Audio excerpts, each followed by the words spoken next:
Chapter 226. Yang Huiying came to the mall to buy some necessities. She never thought that she would meet an acquaintance here. Tang Zhongyi, the man who had left a mark in her heart for the first time. In the past year, she had been forcing herself not to think about him. She didn't expect to meet him in such a place. There was a girl standing beside her. Gu Xingyin's back was facing her, so Yang Huiying didn't recognize her. She subconsciously thought that Ning Zhao couldn't be here. However, when Tang Qian excitedly pulled Gu Xingyin to say something and she turned around to smile, Yang Huiying saw her clearly. How could it be? Wasn't Ning Zhao autistic? Didn't she not want to be stimulated and couldn't see strangers? Didn't her condition worsen after she told her about her parents' death? Then who was this girl who was smiling so freely in the middle of the bustling crowd? Yang Huiying only felt indignant. She had paid the price of staying away from the Tang family, but Ning Zhao didn't seem to be affected at all. How unfair was this? She felt like a shameless voyeur. She silently followed behind them and watched them enter the luxury stores that she didn't even dare to think about. She watched the three of them being intimate. Knowing that Tang Qian was complaining that he was hungry, they entered a dessert shop. Yang Huiying followed them in and sat next to them. There were two large pots of plants in front of the two tables. "Hello, what would you like to order?" The waiter looked at her with a smile. Yang Huiying glanced at them and pointed at one. She didn't know why she wanted to follow them, but there was always an indignant feeling in her heart. It made her look like she was torturing herself to look at the girl she had always been jealous of smiling happily. Gu Xingyin obviously knew that Yang Huiying was sitting behind her. It just so happened that this gave her a chance. She reached out to take out her phone from the small white rabbit bag she carried with her. No one noticed that a white piece of paper floated out and landed under Yang Huiying's table behind her. "Don't play with your phone when you're eating." Tang Zhongyi looked at her helplessly and dotingly. Gu Xingyin stuck her tongue out at her and opened the game without hesitation. Anyway, this man was just saying. He couldn't bear to take away her phone and make her unhappy. Only Yang Huiying saw the paper. She glanced at it. It was densely packed. It seemed to be a music score. She calmly picked up the piece of paper and put it into her handbag. Her heart was beating a little fast. "Miss, your coffee." The waiter's voice pulled her back from her thoughts. She absent-mindedly stirred the coffee in the cup until Tang Zhongyi and the other two finished eating and left. The coffee in the cup was already cold. She couldn't recall the past. Instead, she hurriedly returned to the small house she lived in. She even forgot the purpose of buying things. After locking the door, she carefully took out the piece of paper and read it slowly. The more she looked, the faster her heart beat. She was very sure that this music score wasn't a well-known piece. Moreover, the entire piece was handwritten and there were many traces of modification. There was no doubt that the composer was talented. Yang Huiying had seen Ning Zhao's talent in piano before, and it had fallen out of Ning Zhao's bag. This music score was most likely Ning Zhao's own work. Chapter 227. Yang Huiying walked absent-mindedly. Her contract with the orchestra ended today, and this could be considered her last performance. The location was a bar, and it wasn't too messy inside. After all, a bar that could afford to hire an orchestra was considered a bit high class. It was just that the people inside were all sorts of freaks and monsters. Yang Huiying didn't think that she would be fancied by a drunkard. "This girl looks pretty good." The fatty with the oily face looked at Yang Huiying drunkenly and chuckled. He then shouted at the person in charge of the orchestra, "How much for her to accompany me?" The manager of the orchestra had a difficult expression. Some members of their orchestra would occasionally have such services, but Yang Huiying was different. She wasn't an official member of the orchestra, and she was a student of a famous music academy. He said with a smile, "Sir, Miss Yang isn't a member of our orchestra. She's a student of Chingsong Academy. You should know Chingsong Academy." The fatty ignored his words and looked at Yang Huiying with wide eyes.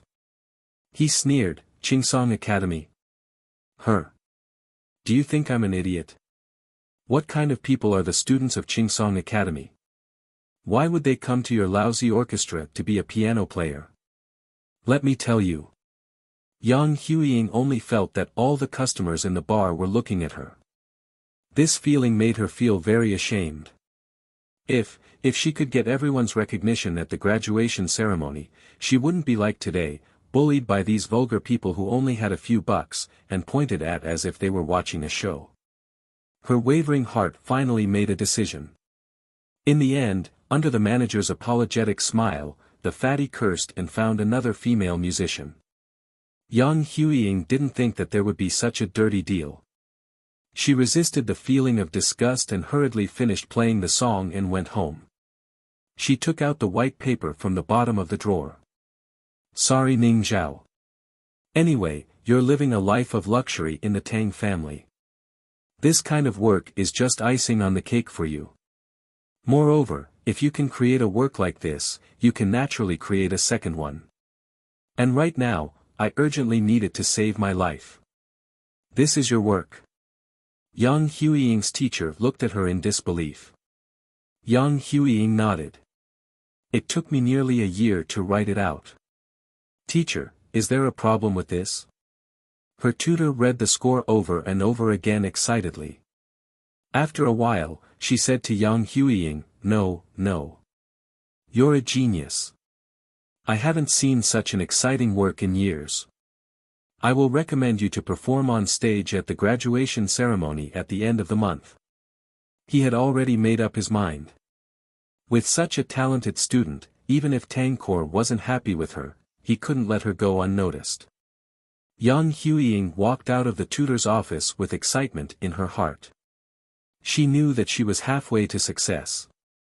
Soon, it was the end of the month. On that day, Yang Huiying put on the clothes she had meticulously prepared, put on the most exquisite makeup, and stood on the stage of Pine Forest Academy. In front of her were countless internationally renowned musicians and first-class orchestras. "Next, I'll be playing my piece, Sunshine." She bowed elegantly and slowly placed her fingers on the piano keys.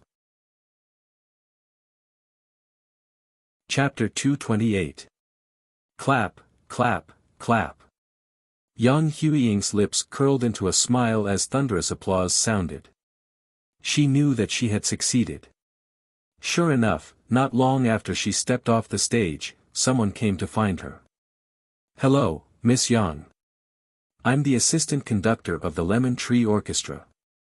May I take the liberty to ask if the song just now was composed by you?" The man was dressed in a suit and leather shoes and had a kind smile on his face. Yang Huiying nodded her head reservedly. "I used to be an intern in a small band. During this 1 year, I experienced all kinds of ups and downs. This song, Sunshine, was written based on my experiences during this year." The man frowned slightly, but still nodded. "After experiencing countless setbacks, you still didn't give up. Finally, you found your own sunshine. Miss Yang's song has a good meaning." Yang Huiying maintained her smile. The two chatted casually for a while, and the man gave Yang Huiying a business card before leaving. After the man left, Yang Huiying could not help but reveal a happy expression. The Lemon Tree Orchestra was one of the largest orchestras in the country. The chief conductor was an internationally renowned musician, and the rest of the members were also slightly famous musicians. A band like this wouldn't easily take the initiative to talk to people. Since the other party came to find her, it meant that they had the intention to invite her. She returned to the dormitory in a good mood. Everyone in the dormitory knew that she had stepped onto the big stage of the graduation ceremony and congratulated her. Even Xiao Lin smiled and congratulated her as if the previous grudge between them didn't exist. "Congratulations, Huiying. Maybe our dormitory will have a great musician in the future." Yang Huiying glanced at her and said indifferently, I can't compare to you. You signed a contract with the West Sea Orchestra before you graduated. Xiao Lin's smile froze. She knew that Yang Huiying still minded her previous words, so she smiled and left. Yang Huiying sneered. When she was down, she hit her when she was down. Now that she saw that she had made a comeback, she wanted to get close to her. Did she really think that she was easy to bully?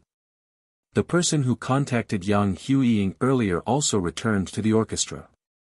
Elder Feng. He respectfully called out to a thin old man. How is it? The old man called Elder Feng asked. The man said, Miss Yang claimed that the song, Sunshine, was composed by her own hands.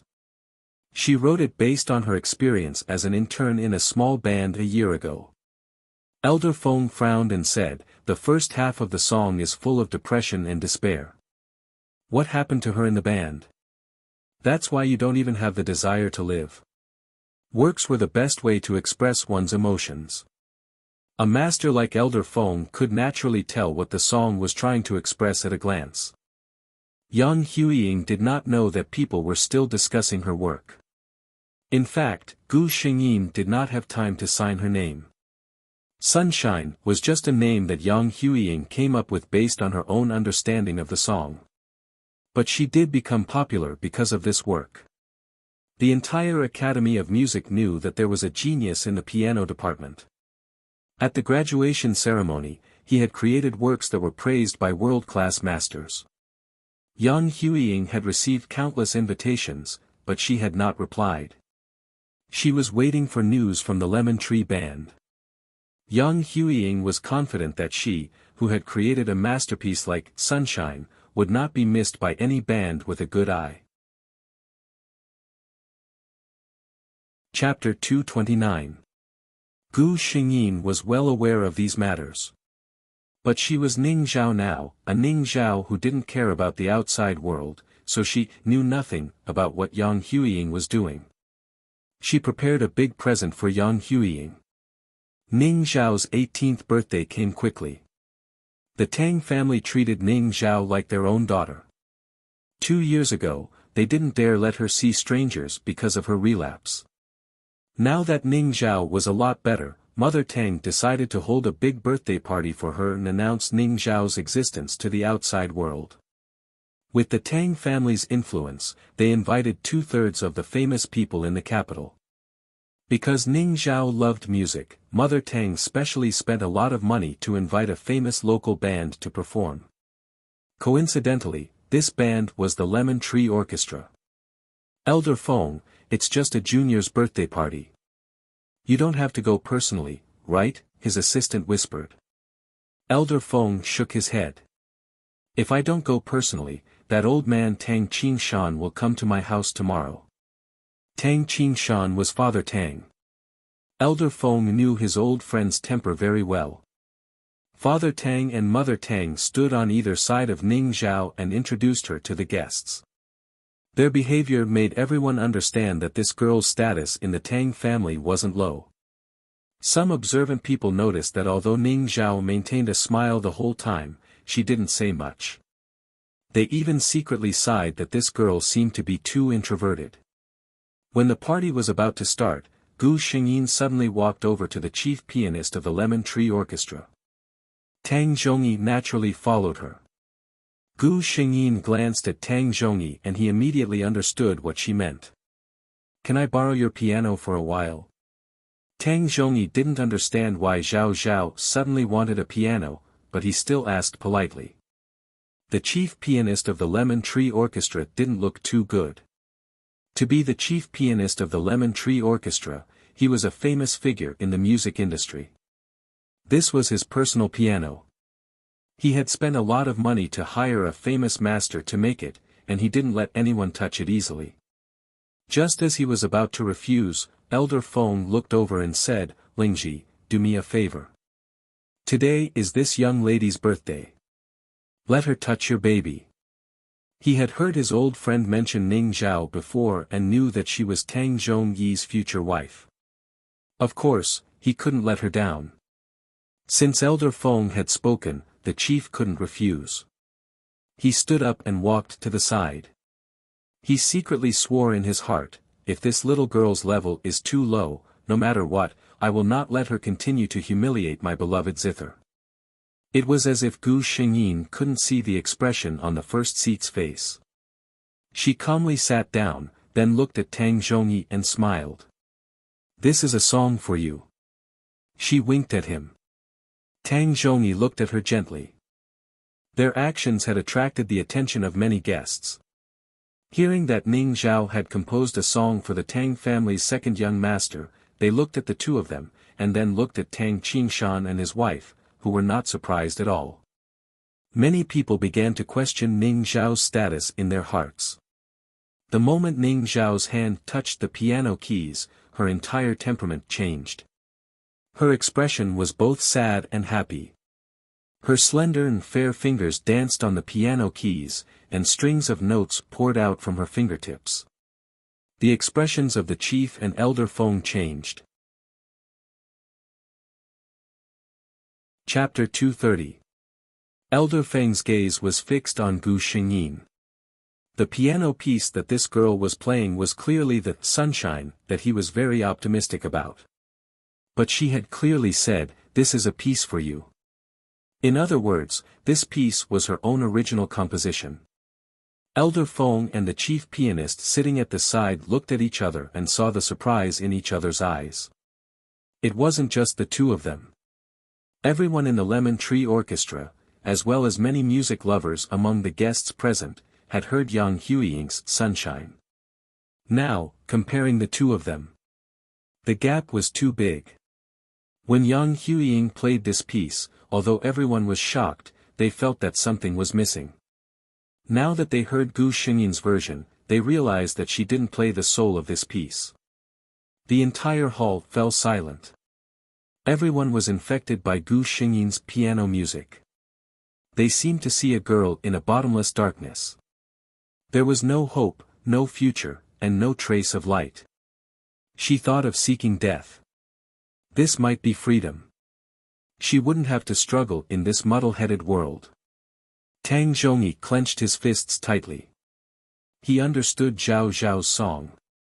He had never thought that Zhao Zhao would break down like that when she learned of her parents' death. She even thought of ending it with death. He only felt cold sweat on his back.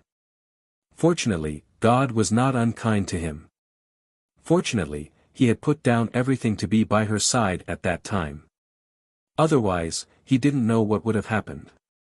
After reaching the extreme of despair, the style of the entire song suddenly changed.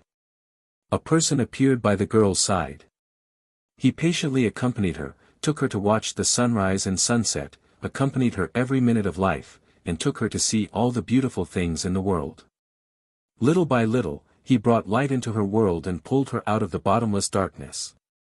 He was her salvation. When the song ended, Gu Xingyin was already in tears. Tang Zhongyi couldn't hold it in anymore. He rushed over and hugged her tightly.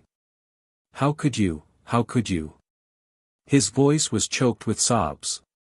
He buried his head deep into Gu Xingyin's neck, covering his red eyes. The eyes of the Tang family members also turned red.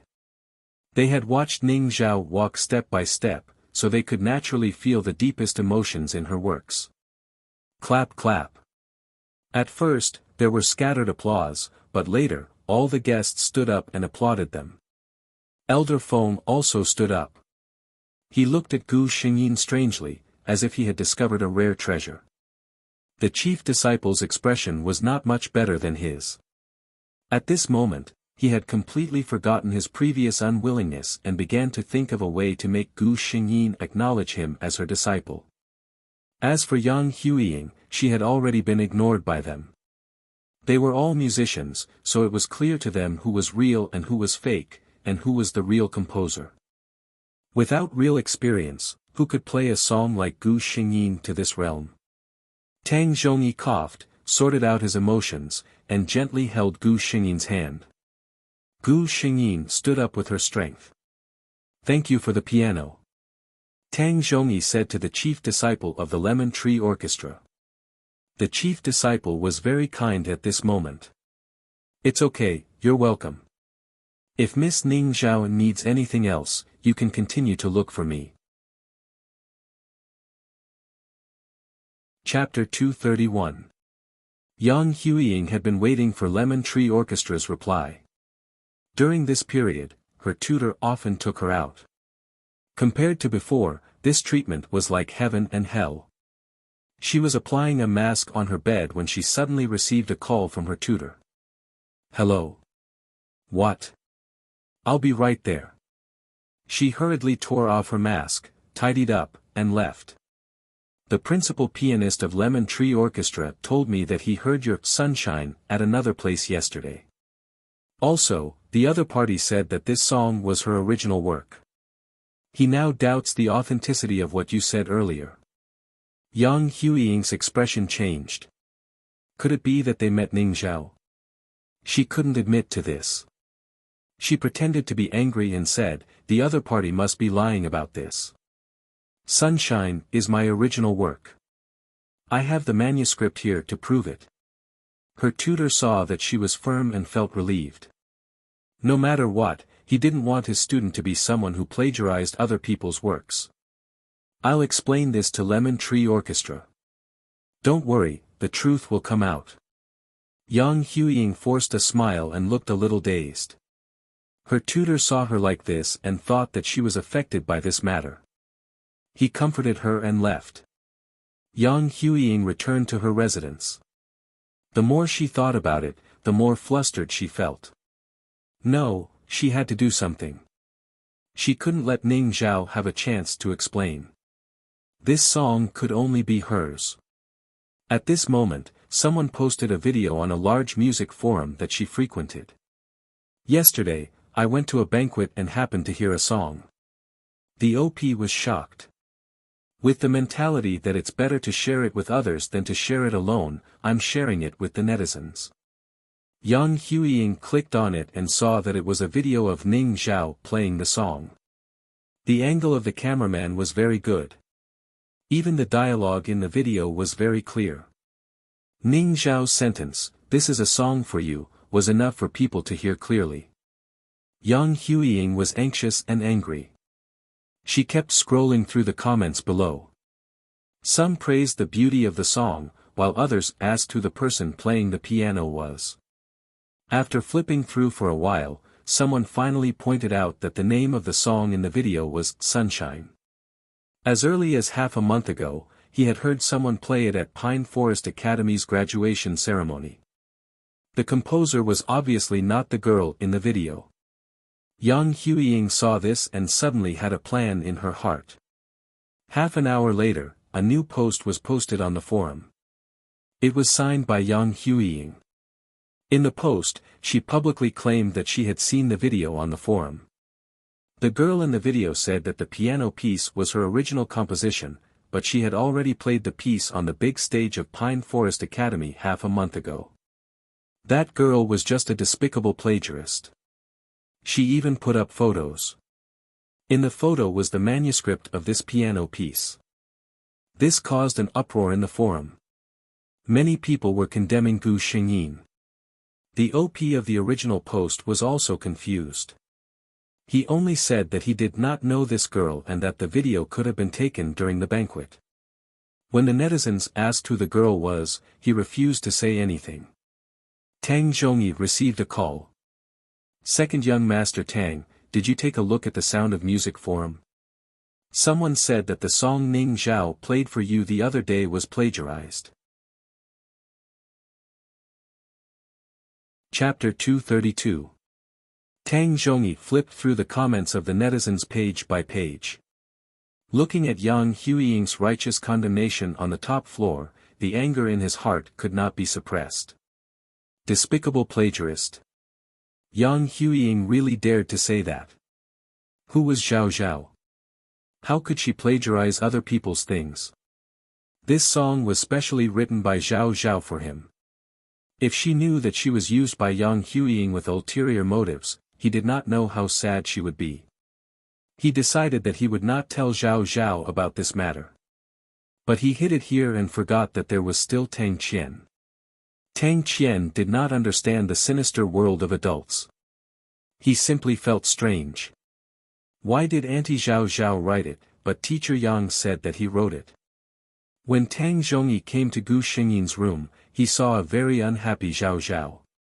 She sat on the bed hugging her legs and ignored his arrival. What's wrong? He sat beside her.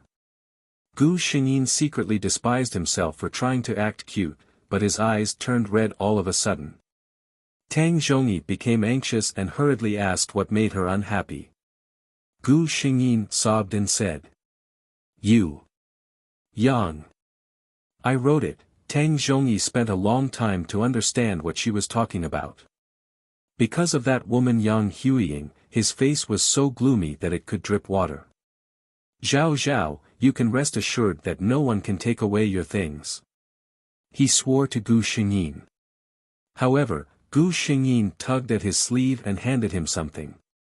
It was wrapped in a gift box shaped like a rabbit. Originally, it was your gift. After she said that, she remembered something and more tears fell. Tang Zhongyi did not have time to open the gift. He was in a hurry to coax Gu Xingyin for a long time. Finally, he coaxed the crying Gu Xingyin to sleep. He opened the gift. It was a CD. Tang Zhongyi left the room quietly and returned to the study. He turned on the computer and put the things on the CD. The girl in the picture seemed to be a little unaccustomed to the camera. She smiled shyly. It was Ning Zhao. "This is my gift to you, Tang Zhongyi, you. This song contains everything I want to say to you. This song exists because of you." Although Ning Zhao's speech was no longer obstructed, it was rare for him to speak so coherently, let alone in front of a camera. Tang Zhongyi was sure that Zhao Zhao had practiced for a long time even if it was such a short sentence.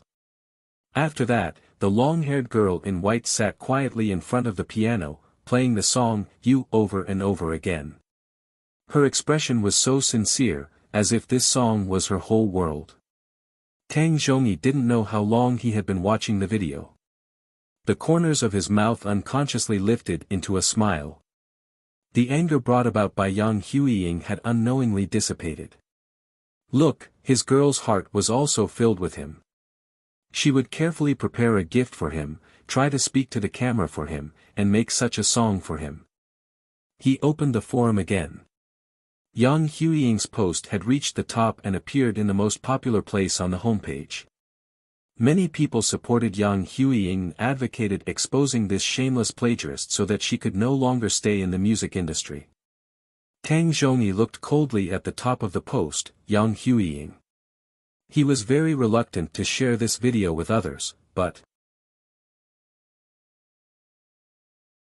Chapter 233. While Yang Huiying's plagiarism incident was in an uproar, another video was released. The person who released the video didn't hide his identity. He stated his position at the beginning, "I never thought that there would be such a vicious and shameless person in the world.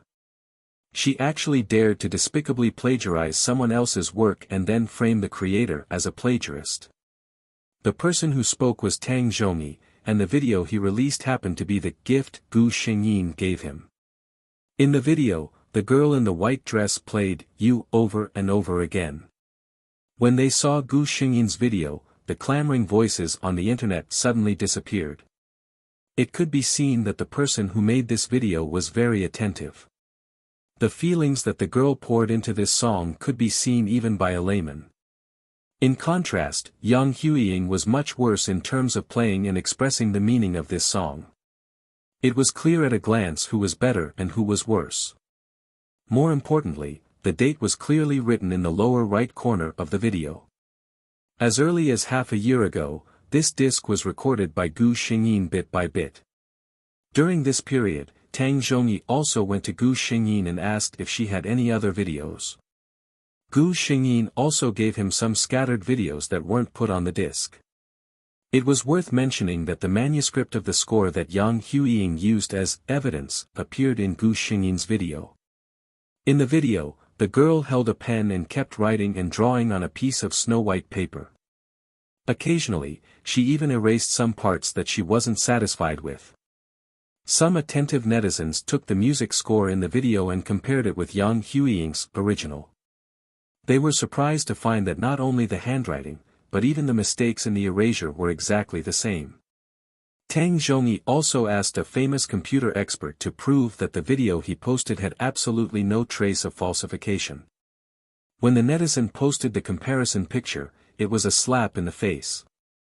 Obviously, the manuscript that Yang Huiying took out was the result of someone else's labor. She was the one who had really plagiarized. Yang Huiying soon received a call from her tutor. The tutor roared through the phone, "What's with the video on the internet? Didn't you say that this was your original work? Yang Huiying, you've really disappointed me." The tutor hung up the phone directly. Yang Huiying held the phone tightly, her heart in a mess. The academy's response came very quickly. Yang Huiying received an email from Pine Forest Academy, stating that Pine Forest Academy could not tolerate the appearance of students who plagiarized and maliciously slandered others, and that Yang Huiying's student status would be revoked. In other words, she, Yang Huiying, had been expelled from the school before she had even obtained her graduation certificate. It's over, everything is over. From now on, with such a stain on his name, he would never be able to establish himself in the music industry again. In the past, those classmates, whether they were better than him or not, would only look at him with disdain when they talked about him. Yang Huiying covered her head with her hands and buried herself deep in it, as if the things that she couldn't face had never happened. Gu Xingyi knew that the threat from Yang Huiying had been completely removed. Then, the rest, she looked at a certain man who was walking towards her with his back against the light. She smiled like a flower and took the initiative to give herself a hug. Chapter 234. Tang Zhongyi felt that he had used up all his luck to be able to meet Ning Zhao in this life. The first day he saw her, the sun was shining brightly. In the garden of the Ning family, the girl with her hair loose and sitting on the swing gently swayed his heart. After that, he took her back to the Ning family. The second young master of the Tang family learned how to take care of a person for the first time. He dried her hair, covered her with a blanket, and watched her sleep at night before he could feel at ease. If someone had told him in the past that he would do this for a woman one day, he would definitely have scoffed. But now, he looked up. Ning Zhao, who was already a mother of 2 children, was sitting quietly on the swing just like when they first met. She was holding a book and studying it carefully. The sun shone through the leaves above and scattered on the top of her head. It was as if time had never left any traces on her. She was still the same as when they first met 10 years ago. Quiet, beautiful, and no longer ethereal and unapproachable. He saw his 2-year-old daughter running towards her mother. The two of them said something, and the little girl plunged into her mother's arms. The mother and daughter laughed together. Now, he could no longer see the shadow of the Ning Zhao who had once closed herself off. She had become fond of laughing, taught the children how to play the piano, and played games with them. Dad, I want to go to Disneyland on Sunday. Mom has already agreed. The 4-year-old son looked like his mother, especially his pair of dark eyes. They were exactly the same. Okay, tomorrow, let's go together as a family. He smiled, picked up his son, and walked towards the 2 most important babies in his life. Gu Xingyin sat on a bench at the side and watched her husband and 2 children play on the merry-go-round. She couldn't play on this thing. She would feel dizzy the moment she sat on it, so she simply sat and watched the 3 of them play happily. Excuse me, are you Ning Zhao? A hesitant female voice sounded. Gu Xingyin heard this and looked over. The woman who spoke was wearing a cleaner's uniform. She wasn't bad looking, but her face had been carved with tired wrinkles under the ravages of time and life. He looked strangely familiar. Gu Xingyin pondered for a while and finally remembered who she was. Yang Huiying. Seeing Ning Zhao remember her, the woman breathed a sigh of relief. She smiled and said, "It's me. I didn't expect you to remember me." Gu Xingyin did not expect to see this woman again. After her mission was completed, the system would not be bound to her at all times after she was no longer threatened by the mission target. Instead, it would often enter a dormant state, so it did not prompt her earlier. Seeing Gu Xingyin's lukewarm reaction, Yang Huiying didn't care. Years of running around for a living had completely worn away her former sharpness. "I thought your back looked familiar. I didn't expect it to really be you." She looked at Ning Zhao and said sincerely, "I owe you an apology for what happened back then." Gu Xingyin did not expect that this woman would actually want to talk to her about this. She froze for a moment and then said, "Those things, let bygones be bygones." Knowing that the other party didn't want to talk to her, Yang Huiying smiled and walked away. From afar, she looked back and saw the man she used to like when she was young. He walked to Ning Zhao's side and the two of them leaned against each other intimately. She shook her head and smiled. Chapter 235. Gu Xingyin opened her eyes as she felt a warm sensation. Body of light. She was born with the body of light. She heard an excited voice in front of her. At the same time, she realized that the light came from her body. When the light dissipated, Gu Xingyin was respectfully led to the side by a few people in white robes. She realized that there were many girls here, and without exception, they were all looking at her with jealousy. Gu Xingyin already had the ability to keep a straight face in front of others. She sat down elegantly and looked forward, but in reality, she was reading the plot of this world. This was a world of magic. Like many other worlds, the two major factions in this world were light and dark. The light side always had the upper hand and firmly held the faith of all the people on the Wuxia continent. This was because the most powerful god in this world was the omnipotent god of light. The original owner, Hathaway Louise, was originally a royal princess of the Wuxia Empire. She was chosen by the Holy Church, the largest power in the Wuxia continent. Because she was born with the body of light, she successfully became the new saintess of the Holy Church. The saintess of the Holy Church was the spokesperson of the Holy Church. She had to have the purest faith of light. Her body and mind had to be loyal to the God of light. Hathaway was worthy of the title of Saintess of the Light. She spent almost all of her free time praying to God. In her eyes, God was omnipotent. God was her only faith.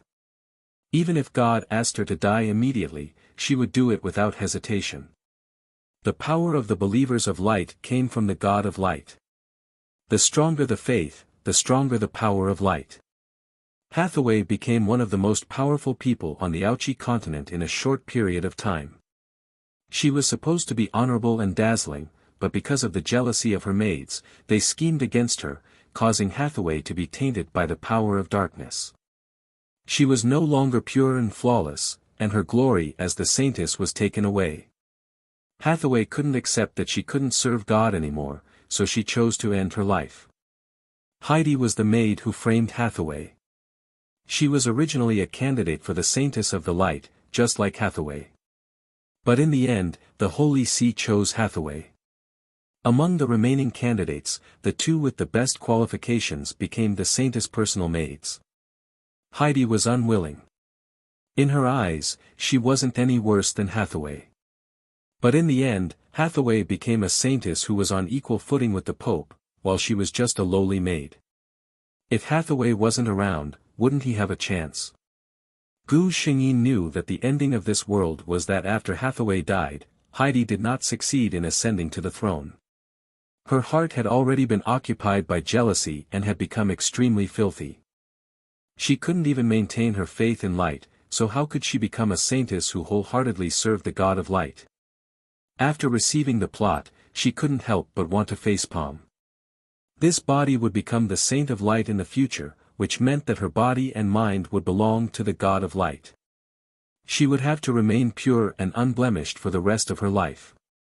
Chastity was also a prerequisite for a saint. Once the saintess lost her chastity, her body would no longer be pure, and her faith in light would be tainted. She would be discovered immediately.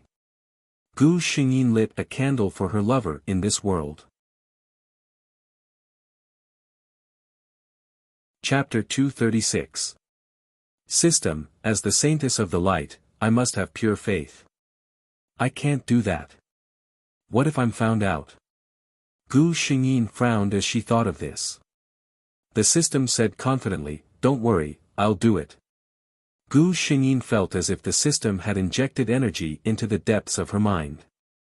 After that, she realized that something was wrong with her. For example, she was currently sitting in the Holy Church of the Light. At the highest point of the Holy Church was the statue of the God of Light.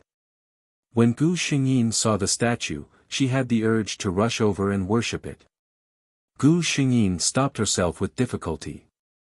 She asked the system quietly, what did you do to me? The system said, it's a product of the system. It can gather the host's faith in a short period of time. Don't worry, the host will still maintain her original thoughts. You don't have to worry about being brainwashed. Gu Xingyin thought. Alright, in her eyes, the system is still very reliable. The primary selection of the light curia ended quickly. Gu Xingyin and the other 9 saintess candidates were brought to the largest church in the Aoqi continent, the Holy Church of Light. This was also the headquarters of the light curia in the Aoqi continent. It was said that a god had once descended here. It was said that the God of Light liked beautiful and exquisite objects. The entire Holy Church of Light shone brightly and was extremely beautiful. A few girls could not help but look around. One of them even let out a gasp of surprise. As a high-class saintess candidate, Gu Xingyin naturally did not look sideways the entire time. She perfectly demonstrated what it meant to be noble. The bishop who was leading them saw the reactions of the group and nodded to himself. As for the few people who exclaimed earlier, they were already on the list of candidates in his mind. Seeing such a small thing and making such a big fuss. As the saintess of the light curia, she would have to face many big situations in the future. In the future, she would represent the entire curia. If this happened elsewhere, the light curia would lose all its face. They were brought to the Holy Church's Holy Church. Gu Xingyin looked up and saw the high and mighty God of Light in front of her. The incomparably gorgeous man held a scepter in his hand and sat upright on a luxurious throne. His face was shrouded in a layer of divine light, and no one could see his face.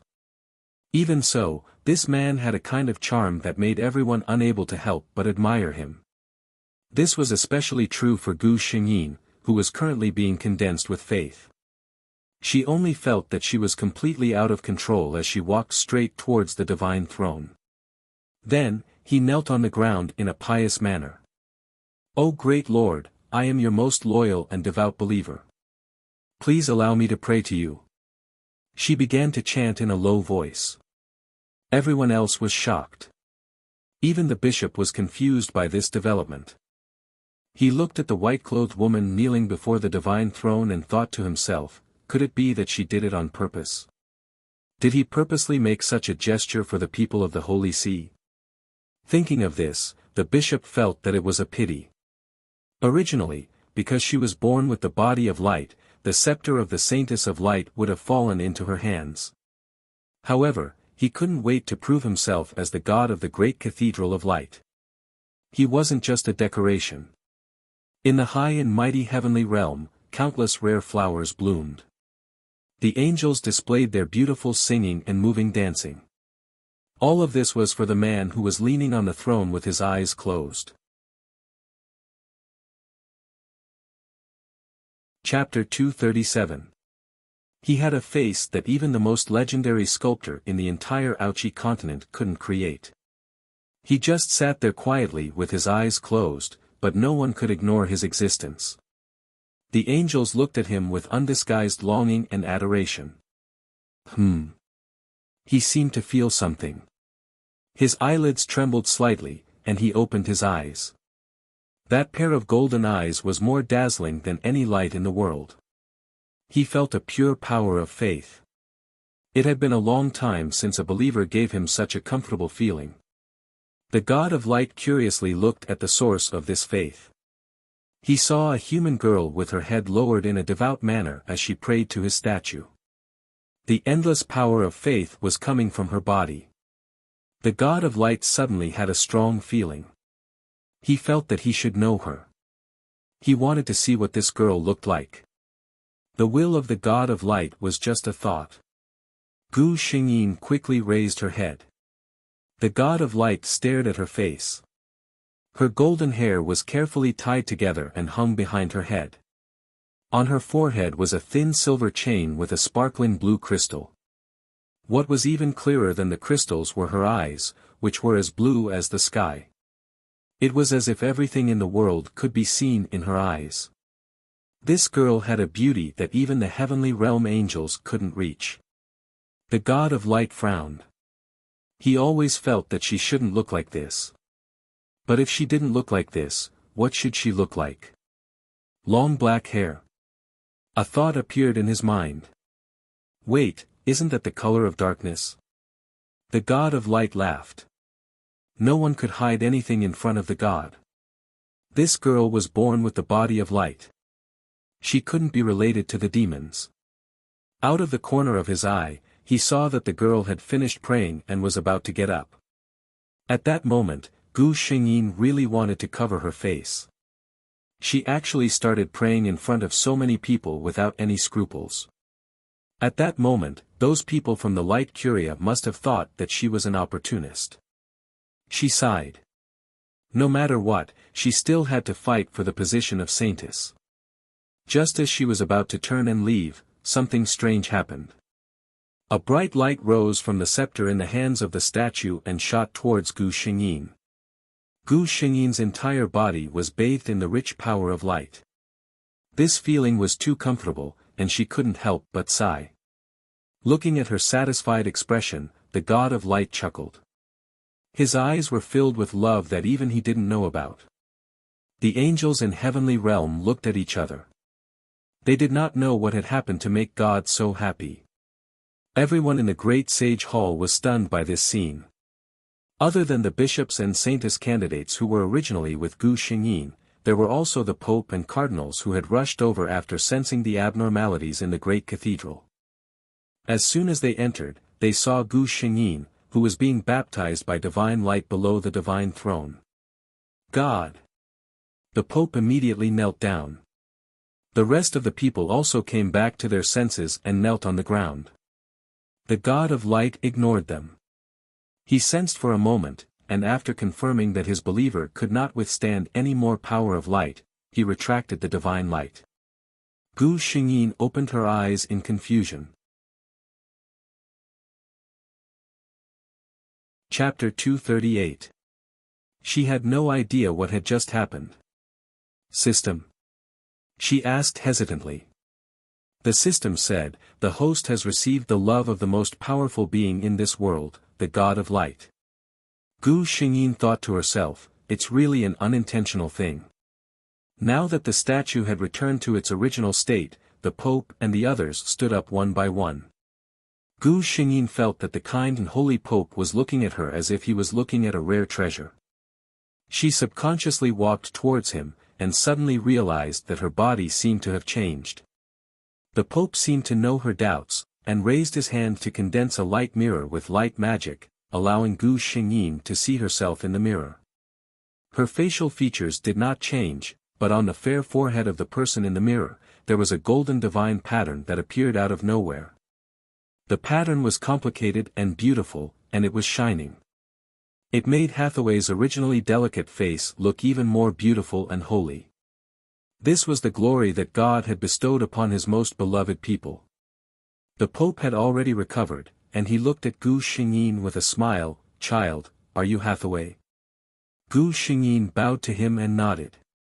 The Pope, who had been observing Gu Xingyin all this time, felt very unhappy when he saw her gesture.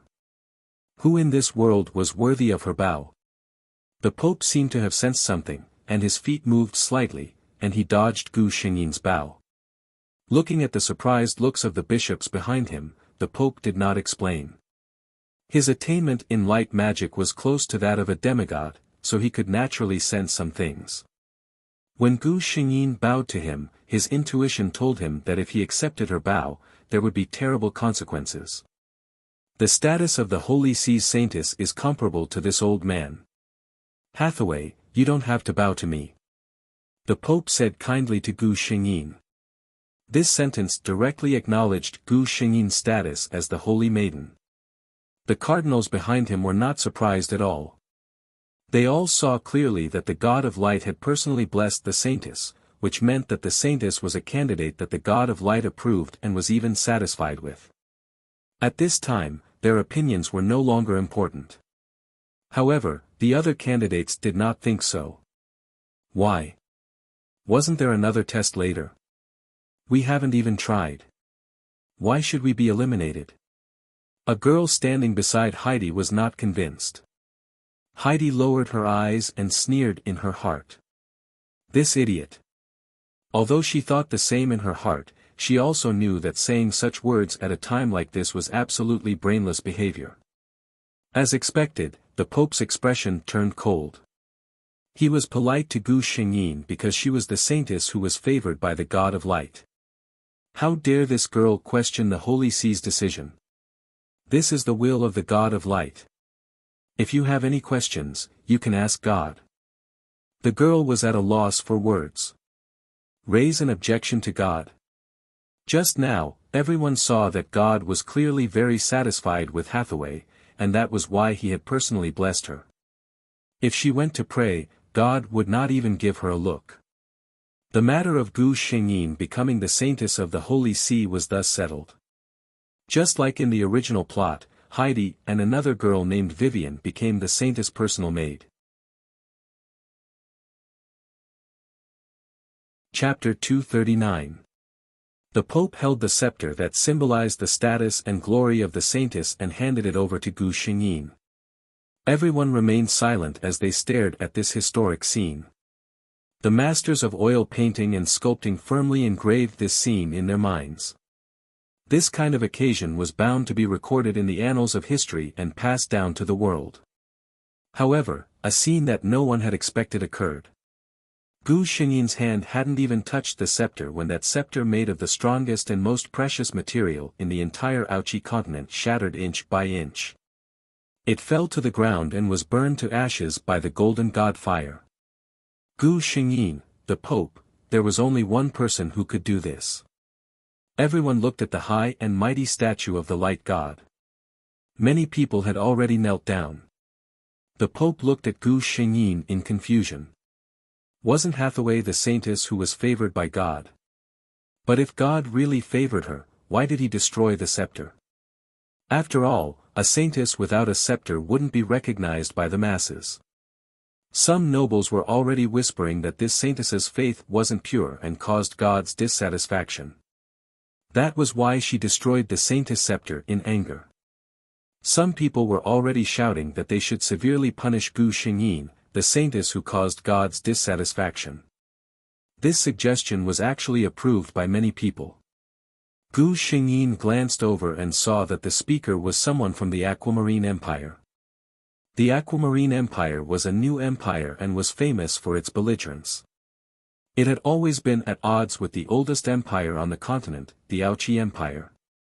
Hathaway was the niece of the Ouchi Empire's emperor, so the people of the Aquamarine Empire naturally didn't want her to become the saintess. Unlike the people from the Aquamarine Empire who were gloating, the people from the Ouchi Empire were looking at Gu Xingyin with worry. Heidi lowered her head slightly, her eyes filled with schadenfreude. She couldn't wait for Gu Xingyin, the Holy Maiden, to be deposed. That way, she would have a better chance, wouldn't it? The Pope did not believe that this was because the gods were dissatisfied with the saintess. After all, the robe that Gu Xingyin was wearing was a gift from the God of Light. Gu Xingyin ignored everything around her. She just stood there quietly, as if she was waiting for a result. Sure enough, when the people of the Aquamarine Empire began to clamor, the high and mighty god finally responded. A golden light rose from the statue, and an illusory figure walked out from the statue. Many people felt a stinging pain in their eyes and had no choice but to lower their heads. Soon after, they realized who that person was.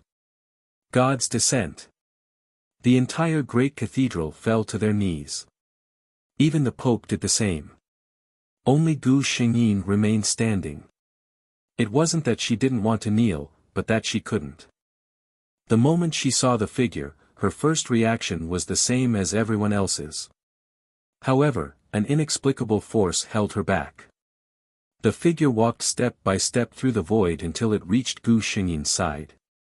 The scepter of mortals is not worthy of your glory, my most devout believer. The god's low voice resounded in the great cathedral, resounding in everyone's hearts. Gu Xingyin looked at the figure in front of her in shock. It was just an illusory figure, but it seemed to have the power to destroy heaven and earth. No one doubted the true identity of the person in front of them. The God of Light. Chapter 240. The God of Light smiled as he looked at his follower's stunned face. Oh, he looks even better this way. He slowly raised his right hand, and a golden light gradually condensed in his hand. When the light dissipated, the item in his hand appeared in front of Gu Xingyin's eyes. It was a silver scepter. This is the glory I bestow upon you. The God of Light handed the scepter to Gu Xingyin. Gu Xingyin came back to her senses in a daze. She stretched out her hands and carefully received the scepter.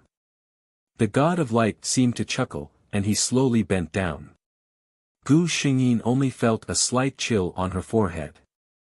When she looked up, the God of Light's figure had already disappeared.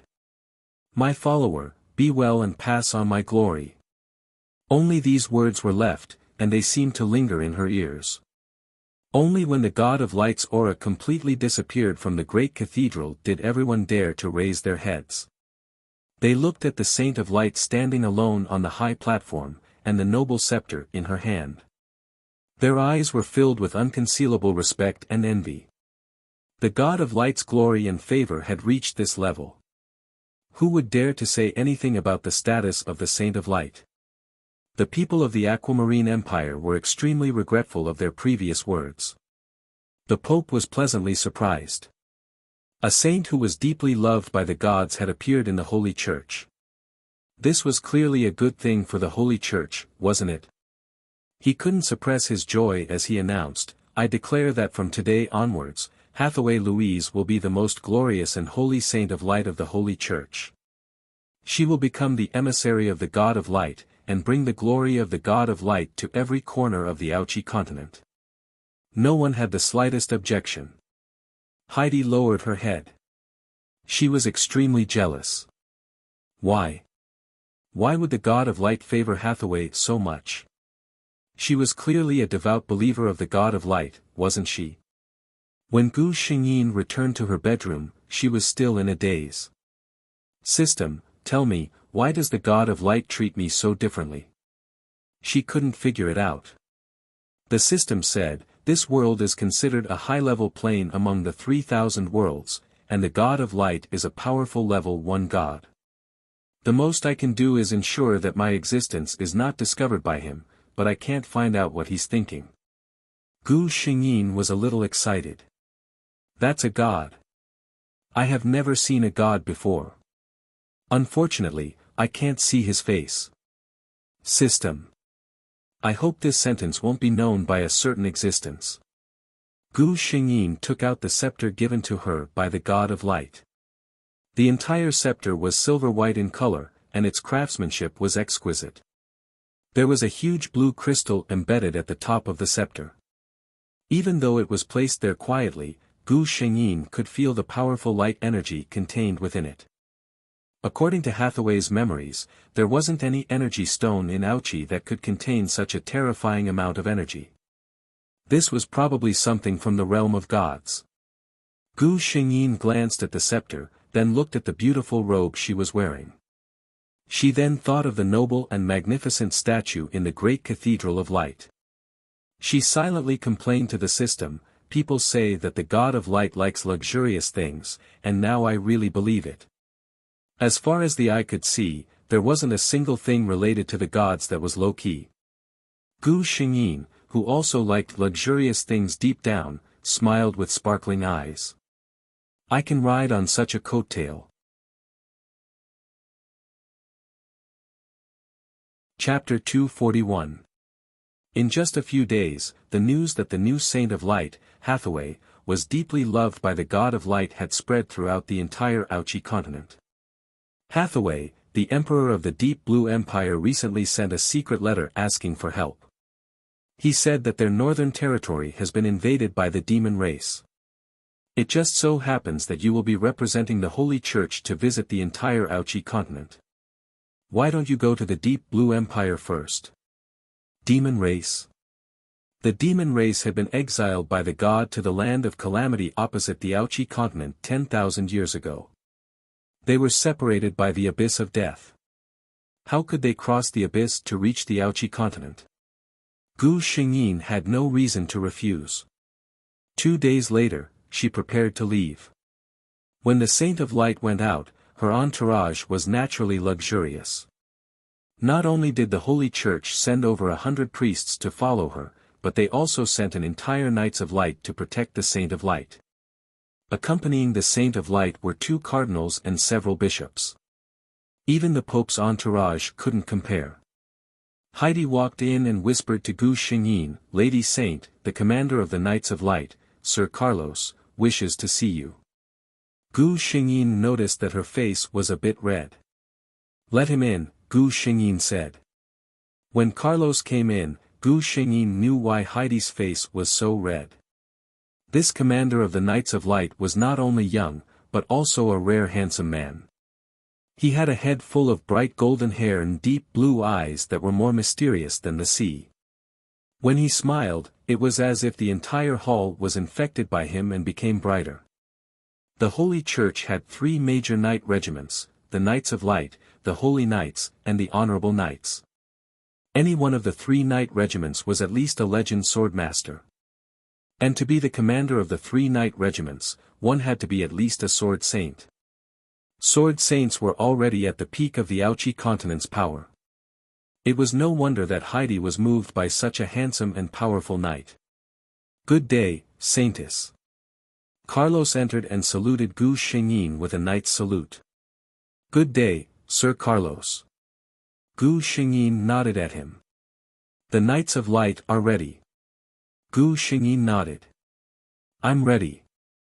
The fact that the Holy Maiden of the Radiant Church was traveling in such a grand fashion was naturally known throughout the continent. Everywhere they went, there would be countless people begging to see the Saintess. However, Carlos blocked most of them. "Saintess, please don't blame me for acting on my own." Carlos came to Gu Xingyin to ask for forgiveness after the convoy stopped to rest. "Your Excellency Carlos has done well. Among these people, there are only a few who have firm beliefs." Hearing this, Carlos smiled in his heart. This Saintess was indeed as strong as the legend said. Her faith in the God of Light was extremely firm. There was almost no delay along the way as they arrived at the Deep Blue Empire. The Deep Blue Empire received the news a few days ago. His Majesty the Emperor brought all the royal family members to the city gate to welcome Gu Xingyin's arrival. God of Light. With Lady Saintess and everyone here, the crisis of my Deep Blue Empire will definitely be resolved. The Emperor of the Deep Blue Empire said emotionally. Host, when this person spoke, he didn't have any emotional fluctuations. The system reminded. Gu Xingyin glanced at the Emperor. Then he was acting. She didn't know what the Emperor had prepared for them to come to the Deep Blue Empire. He was waiting for her. Lady Saintess, the Deep Blue Empire is holding a welcome banquet for you. Heidi walked in. Her hostility towards Gu Xingyin had decreased by a lot. The reason was simple, Saintesses couldn't marry and couldn't like anyone. As the Saintess maid, she didn't have this restriction. Looking at Carlos, she was glad that she wasn't chosen at that time. Chapter 242. The main character of the banquet was undoubtedly Gu Xingyin. Apart from her, the other cardinals were also the focus of attention. On the other hand, the attention of the noble ladies was completely focused on the handsome knights. Especially Carlos, who was handsome, charming, elegant, and powerful. Naturally, he was the most popular existence. Unfortunately, to the disappointment of all the ladies, Sir Carlos turned a blind eye to all the ambiguous expressions of goodwill. The focus of the entire banquet was always on Gu Xingyin. If not for the fact that the Saint of Light was destined to be unable to marry, these noble ladies would have thought that there was an unspeakable relationship between the two. Your Excellency Saintess, these places are the important areas of the Deep Blue Empire that have been invaded by the demon race. After the banquet, the Emperor of the Deep Blue Empire began to talk business with Gu Xingyin. Gu Xingyin took a look. Sure enough, it was the two northernmost cities of the Deep Blue Empire. The information provided by the Emperor was not false. The situation was exactly the same as what the Holy See had secretly investigated. I will set off for the Icefield City tomorrow. These demons who have betrayed the Light God will receive the most severe punishment. Gu Xingyin's voice revealed a murderous intent. Then, thank you, Your Excellency Saintess. The Emperor of the Deep Blue Empire had a grateful expression. On the way back, Gu Xingyin secretly thought, the Emperor of the Deep Blue Empire's purpose could not be so simple. However, since she had been baptized by divine power, her magic power had reached the level of a warlock saint. Moreover, she had a powerhouse like Carlos and two cardinals by her side. Even if she encountered a dangerous situation, there would be no problem for her to escape unscathed. Then, since that was the case, why not go to the Icefield City as he wished? What's more, this trip, whether she was willing or not, she had to go. The convoy only stayed in the imperial capital of the Deep Blue Empire for a day before setting off for the Icefield City. The Emperor of the Deep Blue Empire smiled as he watched the convoy leave. His eyes were filled with emotions that no one could understand. Carlos seemed to have felt something and looked back from afar. He did not say anything and continued to be his most loyal knight, guarding the Saintess. Icefield City. When Gu Xingyin got out of the car, even though she was mentally prepared, she was still shocked by the scene in front of her. The entire city was shrouded in a black mist. Gu Xingyin, who was born with the radiant body, was especially sensitive to the power of darkness. Almost instantly, she sensed the dense aura of the demon clan. The city was in a state of desolation. There was no one on either side of the road, and the doors of every house were tightly shut. There was no trace of life. Someone seemed to have seen them from afar and walked over to greet them. The one who spoke was a middle-aged man with a thin face. He was wearing a robe that was neither new nor old. When he saw Gu Xingyin, he was overjoyed. The city lord of Icefield City, Kerman, welcomes the Saintess. Gu Xingyin looked behind him. There were only a few people. She raised her eyebrows but did not say anything. Instead, she asked another question. How's the situation in your Icefield City? City Lord Kerman smiled bitterly. The demon clan attacks almost every 3 to 5 days. Almost 90% of the soldiers in our Icefield City have died in battle. Now, there are only some old, weak, sick, and disabled left in the city. Moreover, due to the invasion of the demon Qi, the people in the city often fall ill and their physiques are weak. Now, the Icefield City is almost waiting for death. Chapter 243. Before Komen could finish his words, an ear-piercing alarm sounded. His complexion changed as he exclaimed, "Oh no, there's another demon invasion." Gu Xingyin's expression turned solemn. The moment before Carlos gave the order, she raised the scepter in her hand high. A dazzling white light rose from the tip of her scepter and gradually spread throughout the entire icefield city. The Great Purification Spell. The eyes of the two red-robed bishops lit up as they looked at Gu Xingyin in shock. The Great Purification Spell was one of the most powerful forbidden spells of light magic. Only saints could cast it. The two red-robed bishops could also cast this spell, but they could not cover the entire icefield city like Gu Xingyin. Didn't this mean that the Holy Maiden, at such a young age, had already surpassed the two of them who had been immersed in light magic for hundreds of years? The two of them looked at each other, their expressions filled with shock and surprise.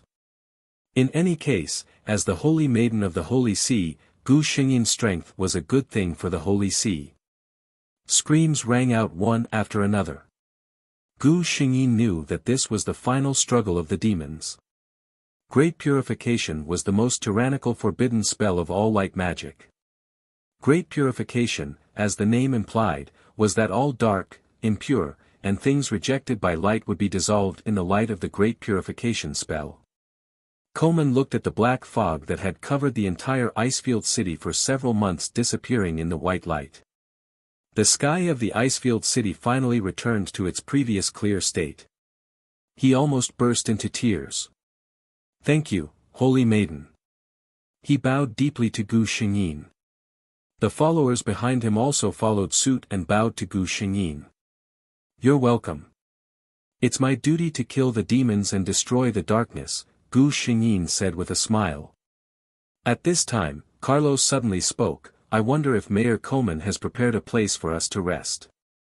"Holy Maiden, you've traveled a long way. It's better for you to rest." Mayor Komen nodded repeatedly, "It's already prepared. It's my fault." He quickly led Gu Xingyin and the others to the prepared accommodation. Carlos stood beside Gu Xingyin.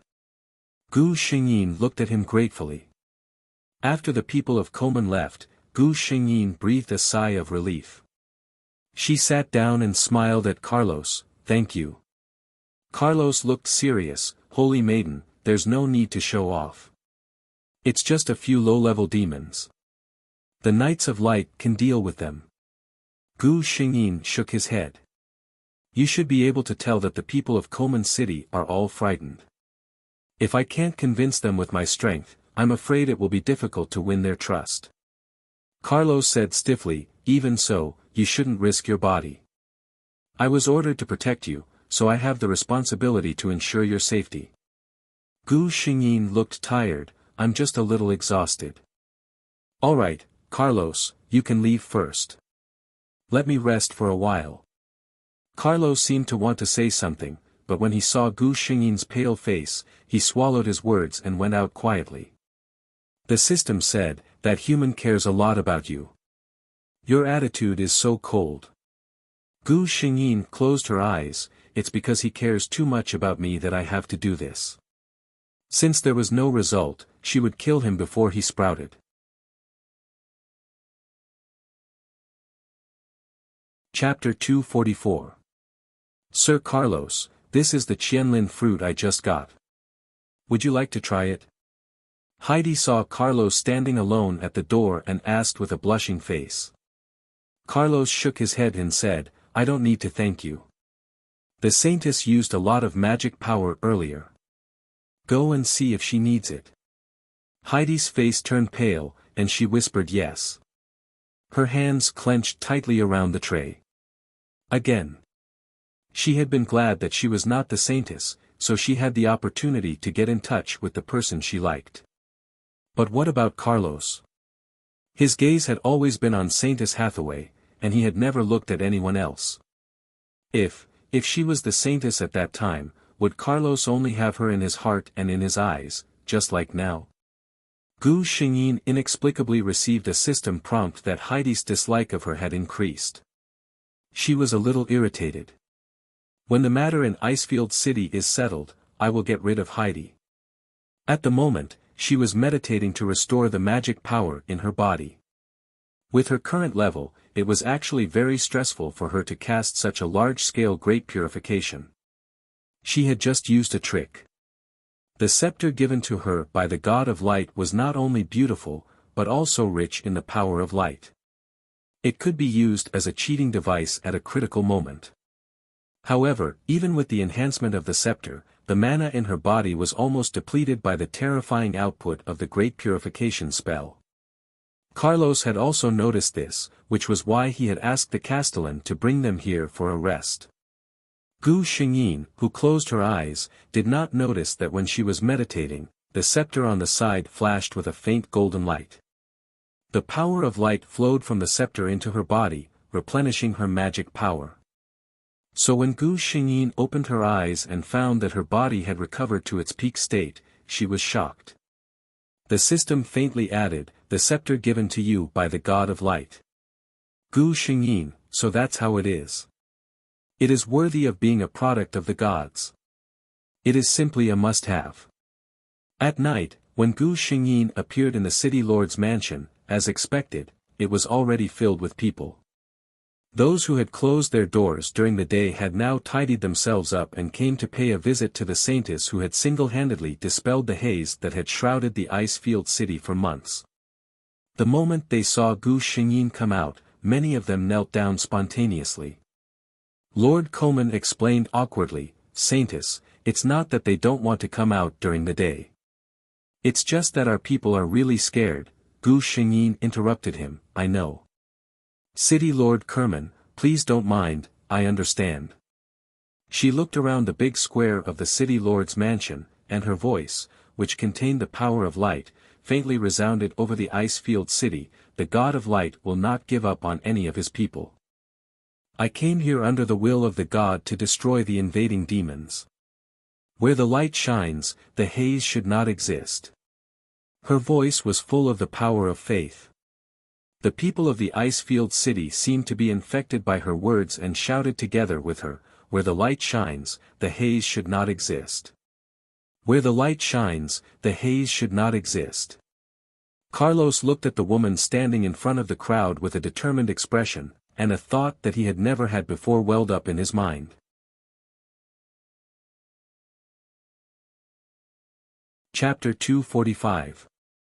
"Milady Holy Maiden, we didn't discover anything out of the ordinary," Carlos said to Gu Xingyin. Hearing this, Gu Xingyin frowned. This shouldn't be the case. At this time, she was investigating the outskirts of Icefield City with Carlos and a small team of Knights of Light. Because the matter was rather secretive, Gu Xingyin didn't bring many people with her. But the result of the investigation was abnormal. In the entire outskirts of Icefield City, they couldn't find a single trace of the demons. Because Gu Xingyin had used the Great Purification technique, the aura of the demons had been completely removed. The current situation meant that after that, no more demons had come to Icefield City. Gu Xingyin wasn't so naive as to believe that the only demons harassing the Deep Blue Empire were the ones she had destroyed. She was certain that the demons had some way to conceal their tracks. Perhaps, they just wanted to temporarily avoid the limelight of the Holy Church. This time, the investigation came to an end without any results. The group returned to Icefield City. "Carlos," Gu Xingyin said to Carlos. 2 days later, because the demons had been wiped out, the Radiant Church's army left Icefield City, heading to another city that had been harassed by the demons, Icefield City. But contrary to everyone's expectations, on the 3rd day after the Radiant Church's army left, Icefield City was once again attacked by the demons. The power of darkness once again enveloped the entire city. "Follow them." In the darkness, 2 pairs of eyes coldly stared at the black-haired demons. These 2 people were Gu Xingyin and Carlos. The Radiant Church's departure from Icefield City was just a pretense. In fact, Gu Xingyin had long expected that the demons wouldn't give up just like that. So, she simply beat them at their own game and pretended to leave this place. She and Carlos were secretly guarding this place, waiting for the demons to arrive. Gu Xingyin watched as the demons arrived at a deserted house in the northeast corner of Icefield City. The few demons vigilantly glanced around, then began to chant an obscure incantation.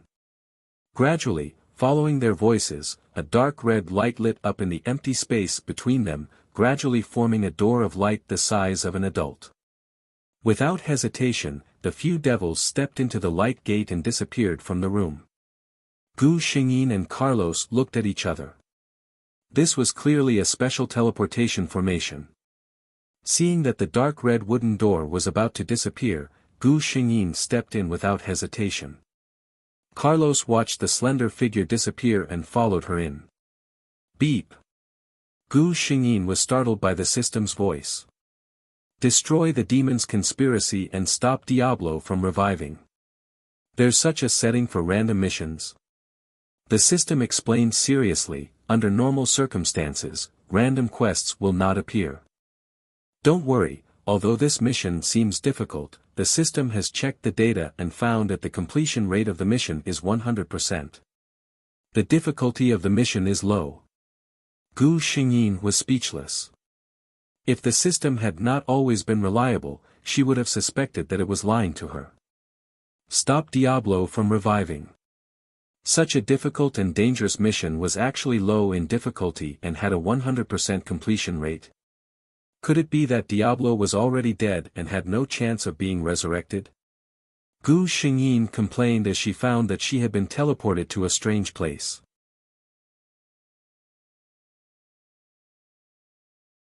Chapter 246.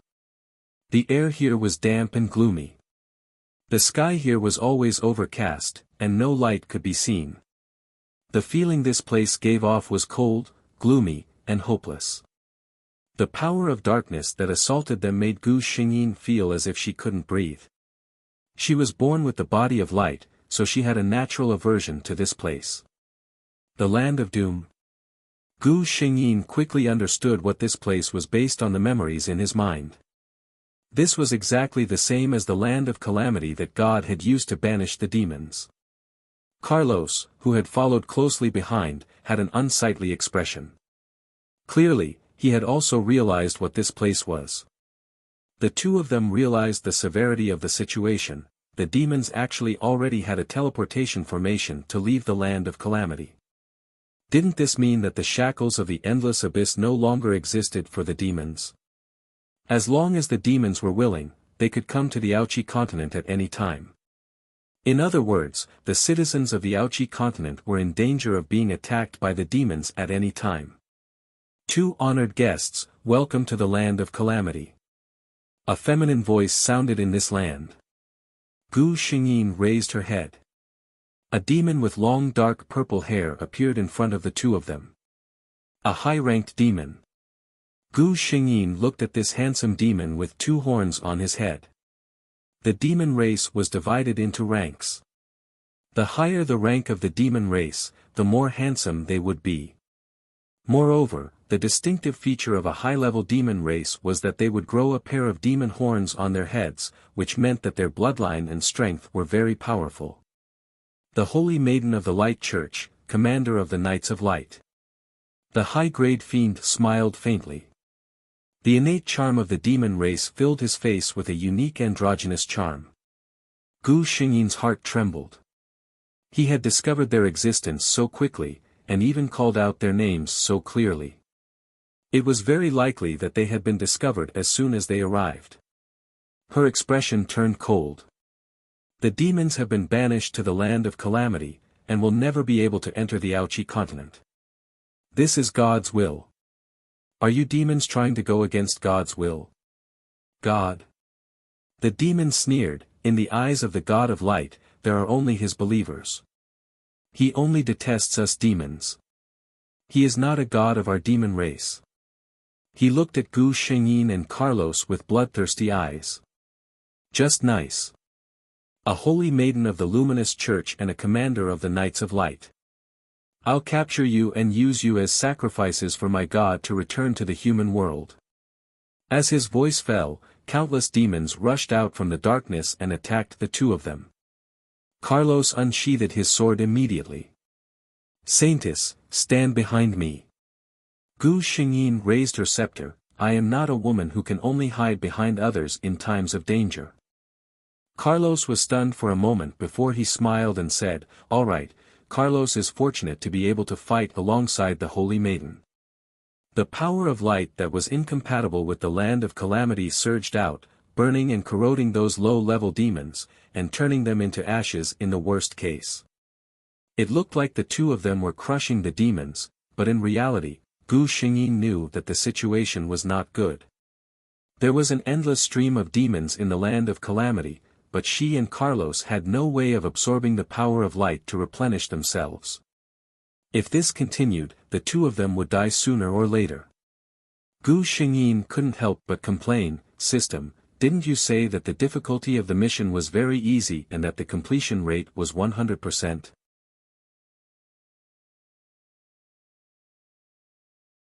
Chapter 247.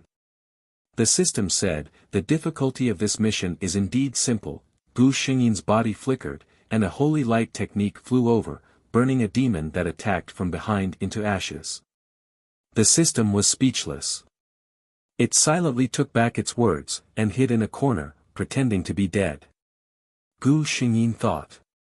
"After knowing you for so long, you're actually this kind of system." The land of Cataclysm was the main camp of the demons, and the two could only feel more and more demons swarming over. This could not go on. The two looked at each other, and retreated as they fought. Unfortunately, the land of Cataclysm was an oracle from the god of light, and was used to banish the demons, using the endless abyss to separate it from the Ouchi continent.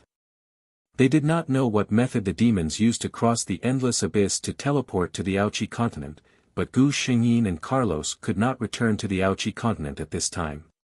2 days later. Gu Xingyin was close to exhaustion. Carlos's expression was still calm, and there was no sign of exhaustion, but Gu Xingyin knew that his situation was not much better than hers. In front of them was an endless demon army, and behind them was a bottomless endless abyss, like a man-eating monster.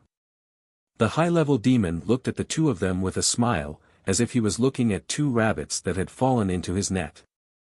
Gu Xingyin knew that the demon was toying with them. From beginning to end, not a single high-level demon made a move, and the low-level demons used their lives to force the two of them into a desperate situation. Gu Xingyin did not know how many demons had died at her hands in these 2 days. "The two of you, since things have come to this, follow me obediently. Speaking of which, you are lucky to be able to witness the resurrection of our great God with your own eyes." The demon was not at all worried that the two of them would resist. There was no light energy in the land of Cataclysm, and the two of them had no way to replenish their energy. "Resurrect the God of Destruction." Gu Xingyin laughed coldly. "The God of Light is omnipotent, and your goal will never be realized." Carlos looked at Gu Xingyin with a complicated expression, as if he did not expect her to still have such firm faith in the God of Light at this time. "Omnipotent?" The demon sneered. "If your God is truly omnipotent, then why are you in such a predicament now?"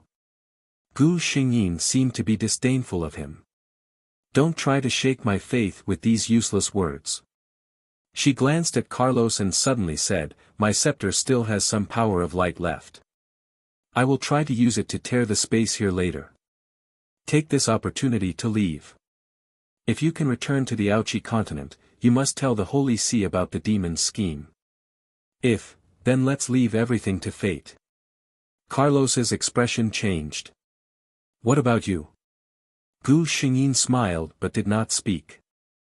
The scepter in her hand blazed with light, and the rich light energy made the approaching demons retreat. "Is this divine power?"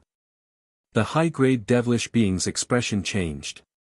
The incomparably powerful light divine power brazenly tore a crack in the space of the land of doom. "Let's go," Gu Xingyin urged. Carlos did not move, and only looked at her deeply. "If I leave, what will you do?" "Gu Xingyin, in my current state, I definitely won't be able to withstand the spatial crack. Don't worry, I have the ability to protect myself."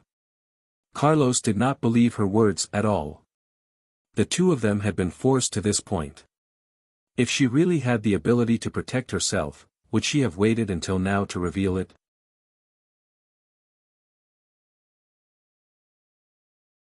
Chapter 248. Actually, Gu Xingyin wasn't lying to him. She had the system and the main character's luck, so it wasn't easy for her to die. However, Carlos didn't know this at all. He only thought that Gu Xingyin wanted him to leave while he was prepared to die. Gu Xingyin saw that Carlos was about to dawdle again. Her power of light was about to be used up, so she couldn't help but feel anxious. If she continued like this, the demons would kill her. She steeled her heart and directly jumped into the endless abyss behind her. Hurry up and leave. Don't make me jump for nothing. Carlos's eyes were about to pop out of their sockets. She really jumped down without any hesitation. With a thought, an imperceptible golden light fell into the endless abyss. Carlos ignored the spatial crack that was about to close beside him. He looked at the countless demons in front of him with an expressionless face. The high-level demon was still sighing. As expected of the Saintess. It's a pity that the leader doesn't seem to appreciate it. Before he could finish speaking, cold sweat flowed down his face. The man in front of him didn't know when, but his blue eyes had turned completely golden. All the demons in the land of entrapment felt an endless amount of pressure. The low-level demons couldn't resist anymore and all knelt on the ground. The high-level demon was still holding on, but when Carlos glanced at him, he couldn't hold on anymore and fell to the ground. You want to revive Philosai? A low voice came from Carlos's mouth. The purple-haired demon was already trembling. He didn't dare to answer. How naive. Do you think that you can fight against me just because you revive him? Carlos didn't need him to answer. He was talking to himself. Originally, for the balance between light and dark, I had already given you a way out. I couldn't be bothered with your little tricks. However, you shouldn't have. He didn't continue speaking. Instead, he looked at the endless abyss with a gentle expression. Since you've been causing trouble for so many years, I don't think there's a need to let you run around in the dark. He gently raised his hand, and an incomparably beautiful light slowly condensed in his hand. The terrifying power caused the space here to continuously collapse. The purple-haired devilish being finally couldn't help but yell, "You forced us to do this. The God of Light. As the ruler of this continent, you are known to shine in every corner. But what about us? Have we, the devil race, ever enjoyed the slightest bit of kindness from you?" The God of Light looked down at him. From the moment you were born, you were destined to oppose the light. Do you dare to accept my gift? The purple-haired demon was speechless. Not only was the light god's gift not a favor to the demon race, but it was also the sound of death. 10,000 years ago, when the war between the light and the dark ended and Philosai died, it was destined that there would be no more demons on this continent. The God of Light turned around and ignored the demons behind him. A golden beam of light that could break through the darkness of the land of doom for tens of thousands of years broke through the sky, burning all the darkness and evil into ashes. Endless soft halos of light sprinkled down from the sky, revealing the endless abyss that had never seen light before. A speck of golden light floated slightly. If one walked closer to take a look, they would discover that it was a barrier of light, and a figure was sleeping inside. The God of Light quietly stared at the peaceful Gu Xingyin. After a long time, he bent down and picked her up.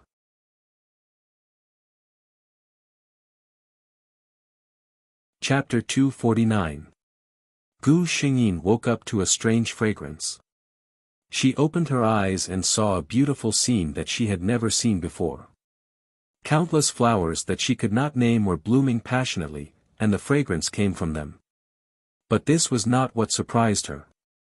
Those people, with wings dancing gracefully in the air, sitting elegantly on a harp, were her eyes playing tricks on her? She blinked and called out to the system. "Host, there is no need to doubt.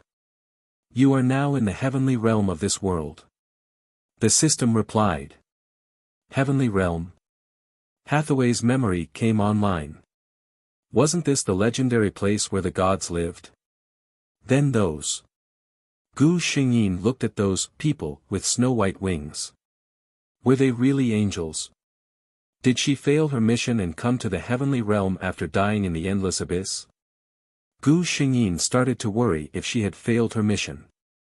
Before the system could speak, it sensed something and shut its mouth.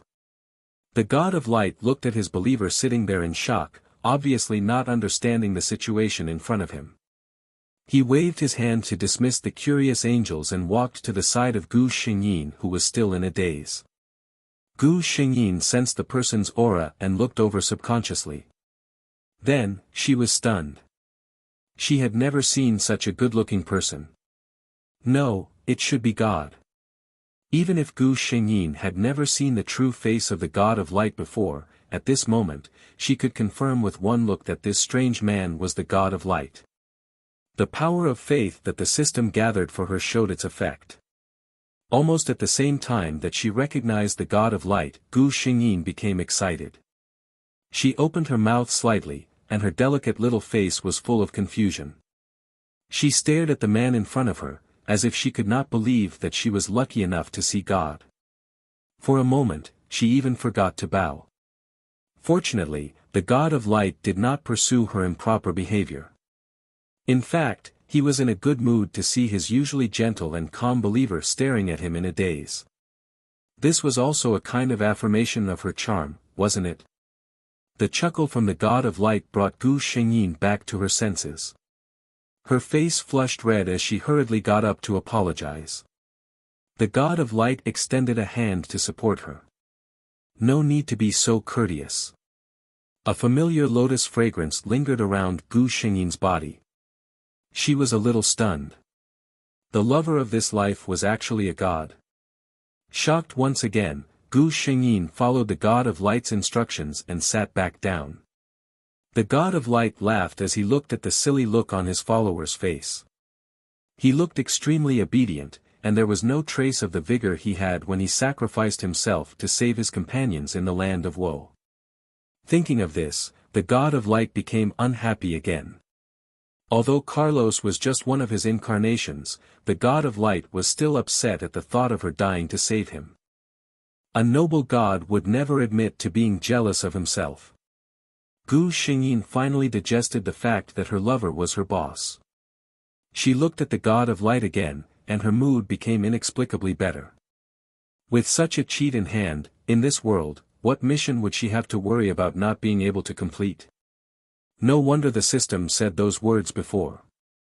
The God of Light saw her sneaking a glance at him, and then she sat there alone, pursing her lips and smiling. Her little face was flushed red.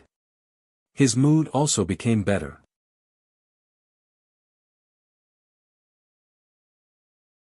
Chapter 250. God. Gu Xingyin suddenly thought of something and her expression changed. I had a companion who went to the land of calamity with me. How is he now? The space-time crack was extremely unstable. She didn't know how Carlos was doing. The God of Light hesitated. Gu Xingyin's expression suddenly became nervous. The God of Light originally wanted to tease her, but seeing Gu Xingyin's slightly pale face, he couldn't bear to make her sad. His figure suddenly changed. His ankle-length hair shrunk to his waist, and his golden eyes turned azure. His face also gradually changed into the one Gu Xingyin was familiar with. I am here, Saintess. Carlos smiled at her. Gu Xingyin witnessed all these changes. It would be strange if she didn't understand. There was no Carlos. He was clearly the incarnation of the God of Light. Carlos, it's you. Gu Xingyin asked. As you can see.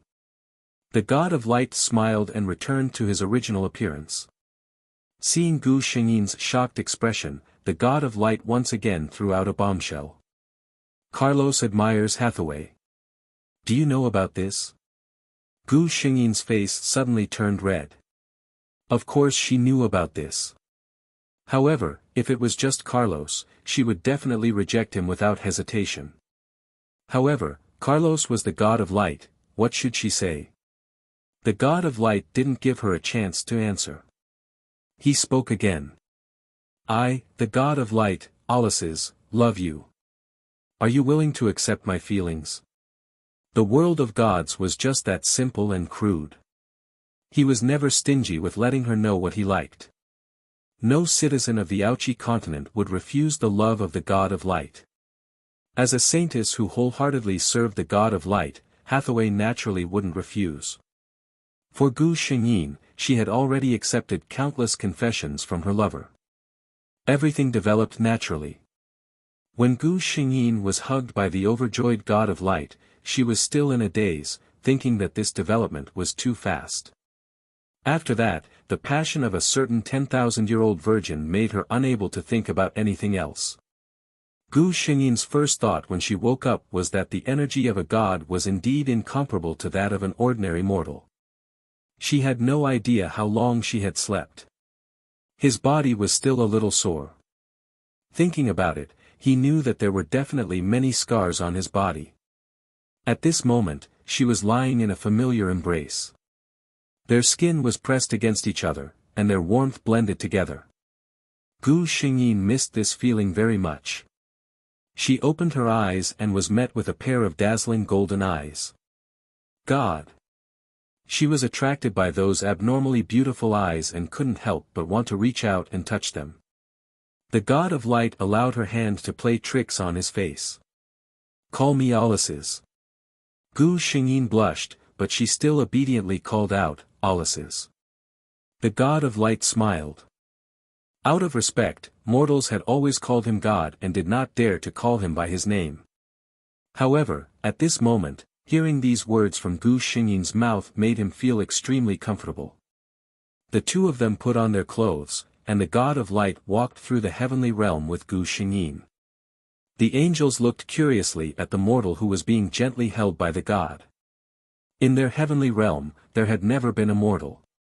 Gu Xingyin smiled at them. She could feel that there was no malice in their gazes. The angels were innocent and flawless, and they were abnormally beautiful.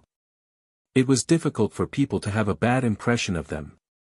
The angels were especially sensitive to good and evil. They felt Gu Xingyin's kindness to them. Soon, angels flapped their wings and brought Gu Xingyin flowers, fruits, nectar, and other gifts. Seeing Gu Xingyin get along well with the little fellows he created and almost forget about him, a certain god of light's expression turned ugly again.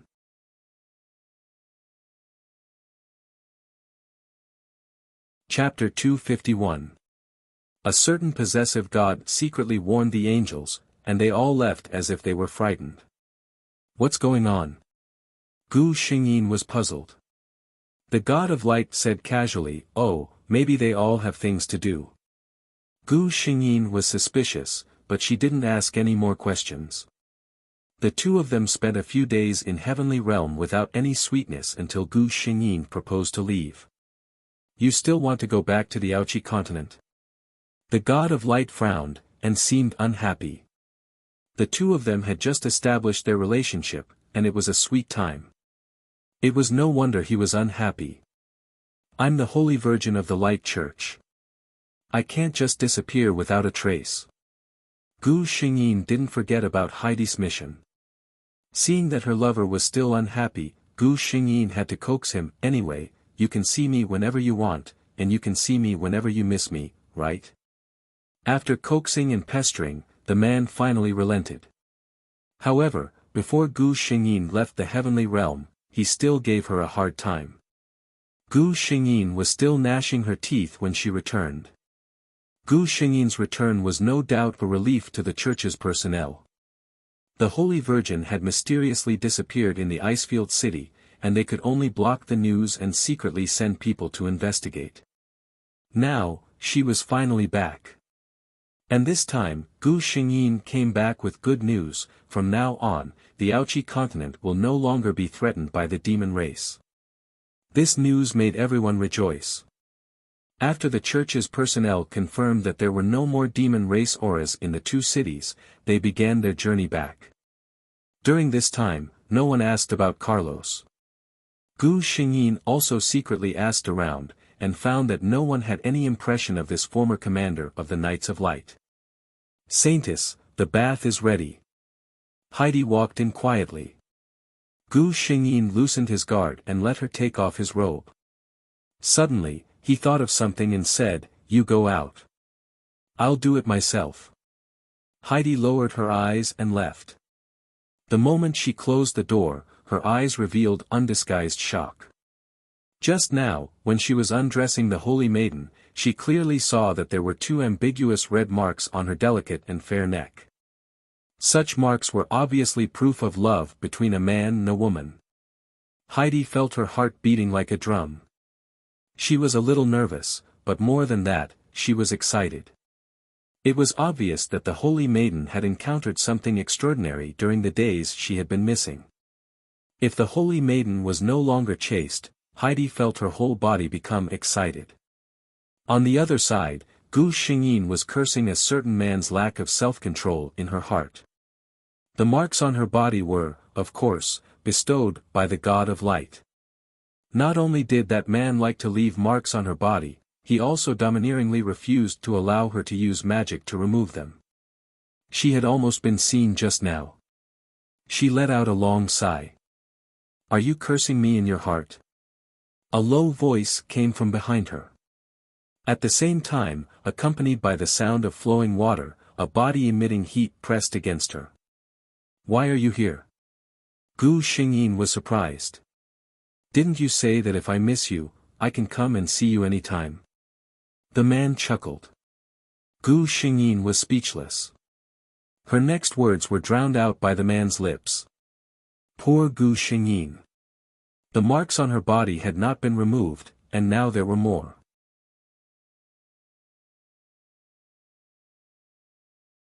Chapter 252. When Gu Xingyin came out of the shower, it was already a few hours later. The man had already left after her repeated requests. Heidi and Vivian walked in, and Vivian quickly took out a soft towel to dry her long hair. Heidi stood aside, wanting to say something. "What's the matter?" Gu Xingyin looked up at her and felt that her expression was a little strange. Heidi stood aside and glanced at Gu Xingyin. The woman who had just finished showering had a faint pink spread on her exposed skin, perhaps because of the steam. The layer of holy and dazzling halo in the daytime faded away, and the delicate and flawless face was exposed without reservation. This kind of appearance was indeed very tempting. Heidi sneered in her heart, and said softly, "I'm just a little curious, Saintess, what have you experienced these days?" Gu Xingyin thought of the days when she was in the heavenly realm with the god of light a few days ago, and only felt a little hot on her face. She coughed dryly and said, "It's just a small matter, there's nothing to say." Heidi looked at her jade face covered with pink, and was even more certain of her guess. She continued, "These days, Vivian and I were very worried about your safety, Saintess. Fortunately, you came back safely. Can you just casually pick one or two things to tell us?" Gu Xingyin frowned. Does this Heidi not understand what she meant? "I said I don't want to talk about it, but she's still here. And she's worried about my safety?" Gu Xingyin would believe it if she said that Vivian, this simple girl, was worried about her. Heidi was worried about me? She probably wants me to disappear forever and never come back. She glanced at Heidi and was about to speak, but the Saintess's supporter, Vivian, spoke first. "Heidi, how can you talk to the Saintess like that? The Saintess has already said that she has nothing to say. What do you want to hear?" Vivian was simple, but she was definitely not stupid. She always knew that her companion was not reconciled. She thought that after a long time, Heidi would admit the truth, but she didn't expect that after so long, she still didn't give up. Heidi was embarrassed to continue asking after being scolded by Vivian. She looked at Vivian and sneered in her heart. So protective of Hathaway. When you find out that this so-called Saintess has long lost her pure faith, let's see if you will regret your foolishness today. Gu Xingyin received a system notification. Heidi's hatred towards him continued to rise. He knew that she was preparing to deal with him. System, keep an eye on Heidi. I want to see what she's up to. Don't worry, host. Leave it to this system. The system was quite happy that it could be of use. With the 24-hour monitoring system, Gu Xingyin soon understood what Heidi had been doing these days. Inquiring about the past deposed saintesses and the consequences of being abandoned by the Holy See because they lost their chastity. The conditions for succeeding the saintess. Gu Xingyin received the messages from the system one by one. She closed her eyes and pondered for a moment. Suddenly, she recalled the day when Heidi undressed her. So that's how it is. He was afraid that she had discovered something. It was all a man's fault. Gu Xingyin hated it. However, it was good to beat her at her own game. Framing the Saintess of Light was a serious crime in the Holy See, enough to be punished with capital punishment. Letting the system continue to keep an eye on Heidi, Gu Xingyin began to silently wait for this woman to court death.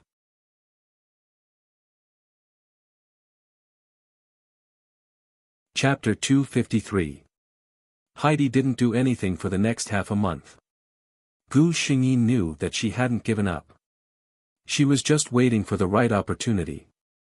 When the crown prince of the Wuxia Empire was born, the emperor personally came to ask the Holy See for his blessing. The emperor of the Wuxia Empire was Hathaway's uncle, so the crown prince could be considered her brother. When the pope came to ask for Gu Xingyin's opinion, Gu Xingyin agreed without hesitation that she would personally bless the crown prince. The ambassador from the Wuxia Empire left happily. Everyone knew that the higher the status of the person who blessed a newborn, the more blessings the child would receive from the gods. Now, in the entire Radiant Church, even the Pope might not necessarily be a match for the Holy Maiden in terms of divine favor. Everyone knew that the Saintess's scepter was personally bestowed by the God of Light. On the day of the Crown Prince's 1-month-old birthday, all the nobles of the Wuxia Empire came to the palace. Gu Xingyin took a bath and changed her clothes. After praying, she went to the main hall. She wore the long robe filled with the power of light given by the God of Light. Holding the scepter personally carved by the god, she went to the crown prince's side. The rich power of light began to gather at his fingertips. Just as Gu Xingyin was about to open his mouth to bless the newly born crown prince, a female voice suddenly came from behind. Wait! This woman doesn't deserve to bless His Royal Highness.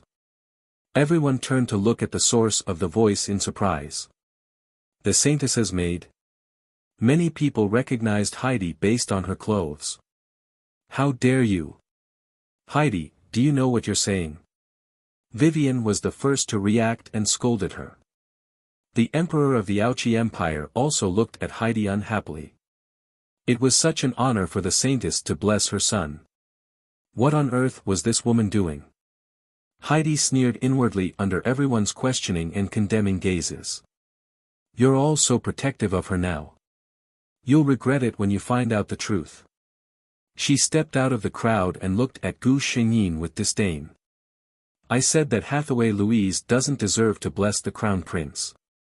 She doesn't deserve to be the Saintess of the Holy See.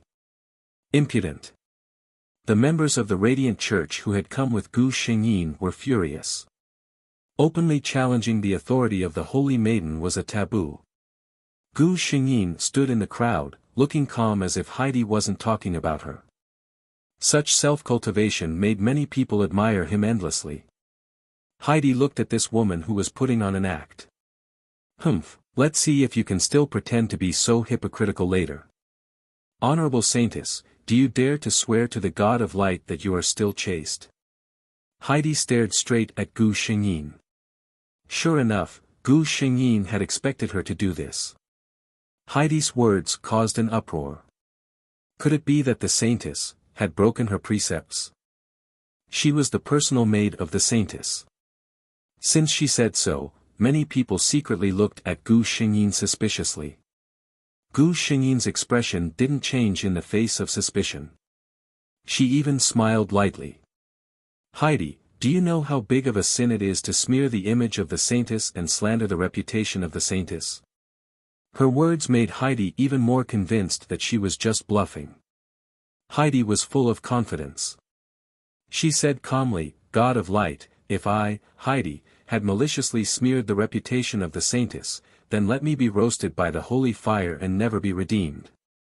Gu Xingyin, miss, since you want to die so badly, I won't stop you.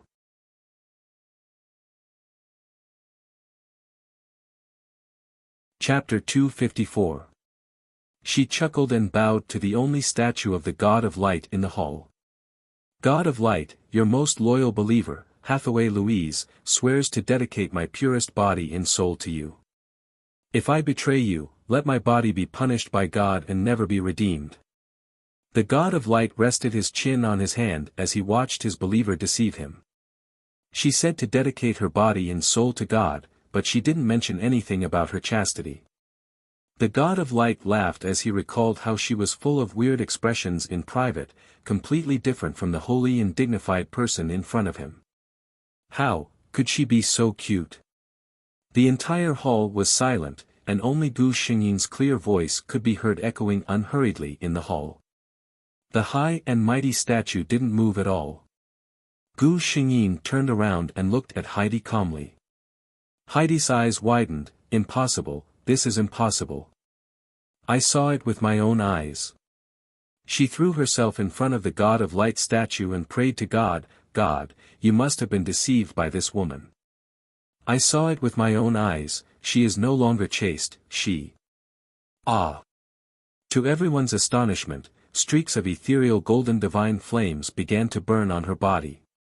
Looking at the woman who was rolling on the ground due to the pain, everyone remembered the oath she had made earlier. By the God of Light, if I, Heidi, maliciously slander the reputation of the saintess, may I be roasted by the holy fire and never be redeemed. The God of Light really couldn't tolerate a single grain of sand. Gu Xingyin looked at Heidi who was kneeling in front of the God statue and begging. She didn't feel the slightest bit of pity. If her plan had succeeded, the one kneeling on the ground and begging would have been Hathaway. Take this sinner away and expel her from the holy church forever. Gu Xingyin said indifferently. Immediately, a clergyman came out and took Heidi who was in pain away. The holy fire on her body was God's punishment. It was added to Heidi's soul and wouldn't affect anyone else. The Emperor of the Wuxia Empire also expressed his opinion. The Wuxia Empire didn't welcome sinners who were rejected by the gods. Heidi's wails gradually faded away, and the interrupted blessing ceremony began again. But this time, everyone had a better understanding of the saintess' godly favor, and their attitude towards her became more cautious. The Wuxia Empire's emperor personally carried the crown prince. Gu Xingyin gently placed her hand, which was filled with pure light, between the baby's eyebrows. May the high and mighty God hear my prayers and bestow his blessings upon this child. May he possess unparalleled talent and selfless character. He will become the continent's most valiant warrior and the most wise ruler, bringing peace and prosperity to his people. She opened her eyes and withdrew the power in her hand. At this moment, the baby in the emperor's arms suddenly opened his eyes. He looked at Gu Xingyin and giggled. His emerald green eyes were clear and flawless, like the most transparent crystal. Gu Xingyin couldn't help but smile. She couldn't help but reach out and gently stroke the baby's smooth face. Thank you, Saintess. The emperor sincerely thanked Gu Xingyin. Your Majesty is too courteous. Speaking of which, the crown prince is also my younger brother. As his elder sister, I can do my part for him. As soon as Gu Xingyin finished speaking, a gentle white light descended from the statue's hand onto the crown prince's body. Thank the gods. The emperor was overjoyed. The nobles of the Wuxia Empire were also overjoyed. This was the God of Light's pity for the Wuxia Empire. Only Gu Xingyin blushed. She clearly heard a sentence in her ear. This can be considered a meeting gift from me, his brother-in-law, to him.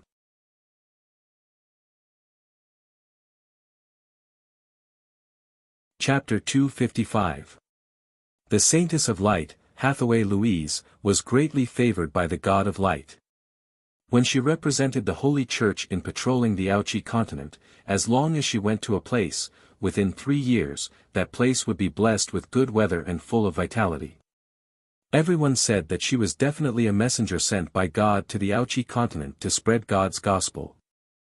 Originally, this was only a compliment from the people of the Ouchi continent to the saintess. However, the fact that the saintess didn't age for hundreds of years made this rumor spread even more.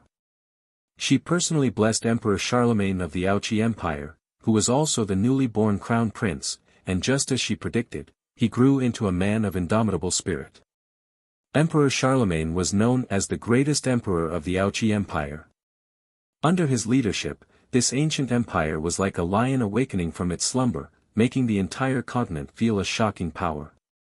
Gu Xingyin had lived on the Ouchi continent for 600 years. The Pope had already passed away, and the new Pope was extremely respectful to this saintess who was greatly favored by God. On this day, she vaguely sensed something. She gathered all the upper echelons of the Light Church.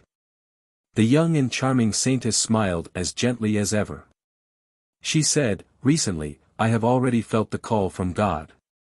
I think that I will soon leave this continent that I love so much." The people of the Light Church were shocked. After so many years, Saintess Hathaway had almost become a symbol of the Light Church. Now, was it finally, the time? Many people cried out on the spot. Almost all of them had grown up hearing about the saintess' deeds.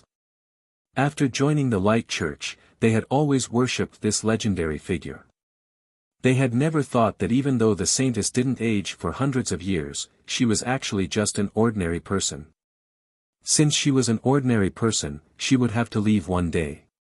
On the third day after Gu Xingyin said this, when the maid in charge of taking care of her helped her get out of bed, she was shocked to find that the saintess had already closed her eyes forever. The mountains and rivers mourned. Gu Xingyin was in the heavenly realm, held in the arms of a certain man as she watched the Light Church and the people of the Ouchi continent hold a grand funeral for her. "Are you satisfied now?" Gu Xingyin turned to look at the man behind her. This person had long wanted her to leave Ouchi continent and return to heavenly realm to live with him. Gu Xingyin still hated him for not knowing how to control himself. How could she let him have his way? In the end, after going around in circles, she stayed in the human world for hundreds of years. If this continued, the God of Light would probably go crazy. The man's answer was a long, hot kiss. On the second day of the funeral, the clergy in charge of guarding the saintess' body watched as her body turned into several streaks of light and disappeared into the horizon. There were many witnesses at the scene.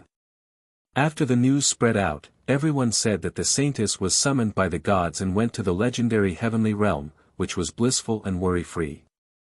From then on, the rumors about Saintess Hathaway in the Ouchi continent became even more mysterious. Gu Xingyin could no longer remember how long she and her lover had lived in this world. The gods were not immortal. All living things had a cycle of reincarnation. This world would eventually be reborn after being destroyed. Before the God of Light fell into an eternal sleep, he pulled her into his arms and kissed her fiercely. "I seem to have remembered something." Gu Xingyin looked at him with a smile and said, "What a coincidence. I also remember something." The two looked at each other and closed their eyes.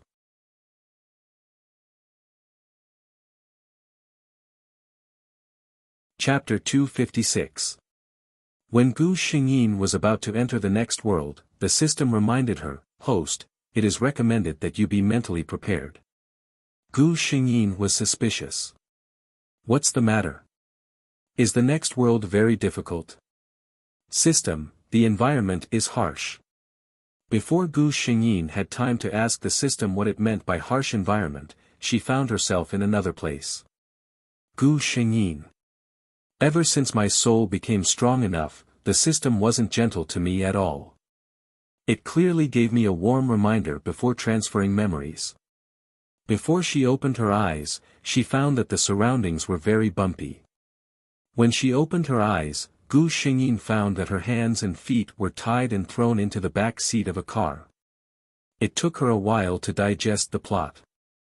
She also understood what harsh environment meant. This world was the apocalypse. The original owner, Li Xingxi, was the third generation of the Li family, and the only female child in the third generation of the Li family. From this, one could imagine how much she was doted on. Moreover, Li Xingxi not only had a good family background, but he was also good-looking and worked hard. At the age of 18, he successfully entered the best university in Hua country, Imperial Capital University. If there was one thing that the original owner wasn't satisfied with, it was Zhong Lingyu, who had been at odds with her since childhood. Zhong Lingyu was the supporting female character of this world. The Li and Zhong families had different standpoints, and the younger generation had always competed with each other since childhood. Zhong Lingyu and Li Xingxi, from childhood to adulthood, competed with each other in terms of appearance, grades, studies, and even boyfriends. Both of them had their own merits. Li Xingxi was bright and beautiful, and Zhong Lingyu was delicate, like a willow, and had an orchid temperament. The two of them were even more competitive in terms of grades. They were admitted to Imperial Capital University in the same year and were known as the two beauties of Imperial Capital University. What made Li Xingxi most comfortable was that the man Zhong Lingyu liked was her boyfriend. She always felt that this matter made her very proud, but she never thought that her boyfriend, Zhao Ziki, was only interested in the Li family's power in the military. When the apocalypse arrived, there was a rumor from the Zhong family that Zhong Lingyu had a rare space ability. Zhao Ziki didn't hesitate to abandon the motionless Li Xingxi and walk together with Zhong Lingyu. During the apocalypse, the military was still strong, and Li Xingxi could have relied on the Li family's power to live a peaceful life. However, Zhong Lingyu joined the largest ability organization in the northern base at that time, Frost. She heard that the boss of Frost liked gorgeous beauties, so she set her sights on Li Xingxi. While the Li family wasn't paying attention, Zhong Lingyu secretly knocked Li Xingxi unconscious and took him away. Who would have thought that before they reached the north, they would encounter a flood of people? Just like that, Li Xingxi died in the zombie tide. Gu Xingyin finished combing and remained silent for a long time. It seemed that at this time, Li Xingxi was already on the way to be kidnapped. The system said, the host can extract the light magic from the previous world. This is the ability that has the greatest destructive power against darkness and filth. Gu Xingyin's eyes lit up. She immediately thought of something and asked, System, did you do it on purpose? First go to the magic world, then let me come to the apocalypse to complete the mission. The system didn't deny it. It's good for us if the host can complete the mission more easily and securely. If it weren't for the fact that the system didn't have a physical body, Gu Xingyin would have hugged it and kissed it.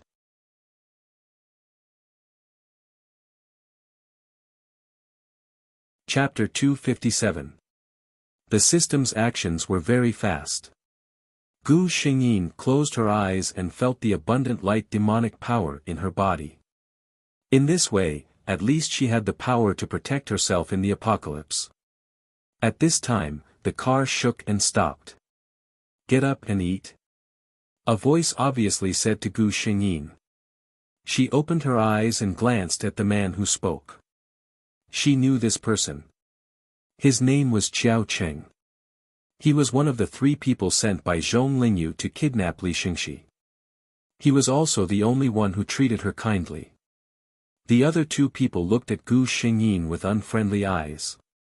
Seeing that Gu Xingyin did not speak, Qiao Cheng thought that Miss Gu Xingyin had lost her temper and refused to cooperate.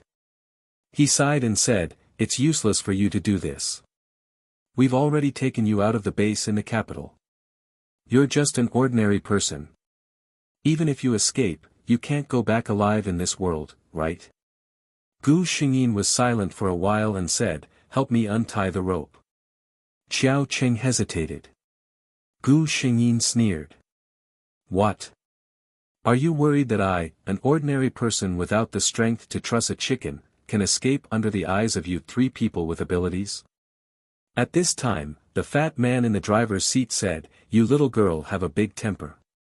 But then again, your face is really handsome." He chuckled and glanced at Gu Xingyin with ill intentions. Xiao Qing untied the rope that bound Gu Xingyin's hands and feet and warned the fat man, "Li Zi, don't forget that this woman is to be offered to the boss of Ice Frost Base." The fat man curled his lips. "I know, I'm just saying." The other person always covered half of his face with a straw hat and nestled in the passenger seat. Gu Xingyin had never seen his face or heard him speak. However, judging from the attitude of Li Zi and Xiao Cheng, this person was probably a ruthless character. The food that Xiao Cheng gave her was just a glass of water and a small bag of compressed biscuits. It didn't taste good and was just barely enough to satisfy her hunger. Even so, Li Zi still felt heartache. "Motherfucker, this food is enough for me to find a hot girl in the base and have a good time." Gu Xingyin, who had always lived a life of luxury. She really couldn't swallow it. At this time, the Li family should be anxious to find her, Gu Xingyin thought absent-mindedly. She looked out of the window. The sky was overcast, as if someone had forcefully covered it with a heavy curtain, blocking the sunlight from entering. The car was parked on a highway. The ground was full of potholes. Occasionally, one could see overturned vehicles on the side of the road, as well as bloodstains and broken limbs. The air was filled with the smell of blood, making it hard for people to breathe. It inexplicably reminded her of the land of woe in the last world. From afar, he saw a wobbly figure moving forward slowly. At this moment, from such a posture, Gu Xingyin knew that it was definitely not a living human. This was the most terrible thing in the apocalypse, zombies. No one knew why the zombies would appear, just like no one knew why the whole world would change when they woke up from their sleep. In just one night, the people who woke up found that the sun didn't rise again. The sky was covered with a layer of haze and the ground began to collapse. Some of them developed the legendary superpowers, but most of them turned into monsters.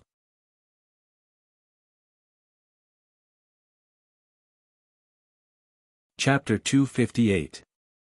Those monsters had no breath, no heartbeat, no emotions, and no consciousness. They only had the instinct to eat people. They were actually dead. Walking Dead. This was the real Walking Dead.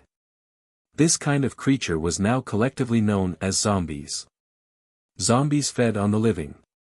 Once a normal person was bitten by a zombie, they would also be infected and become a new zombie. Today's Earth had completely become a paradise for zombies. The surviving humans formed several bases. The largest one was, of course, the place where Li Xingxi used to live, the Imperial Base.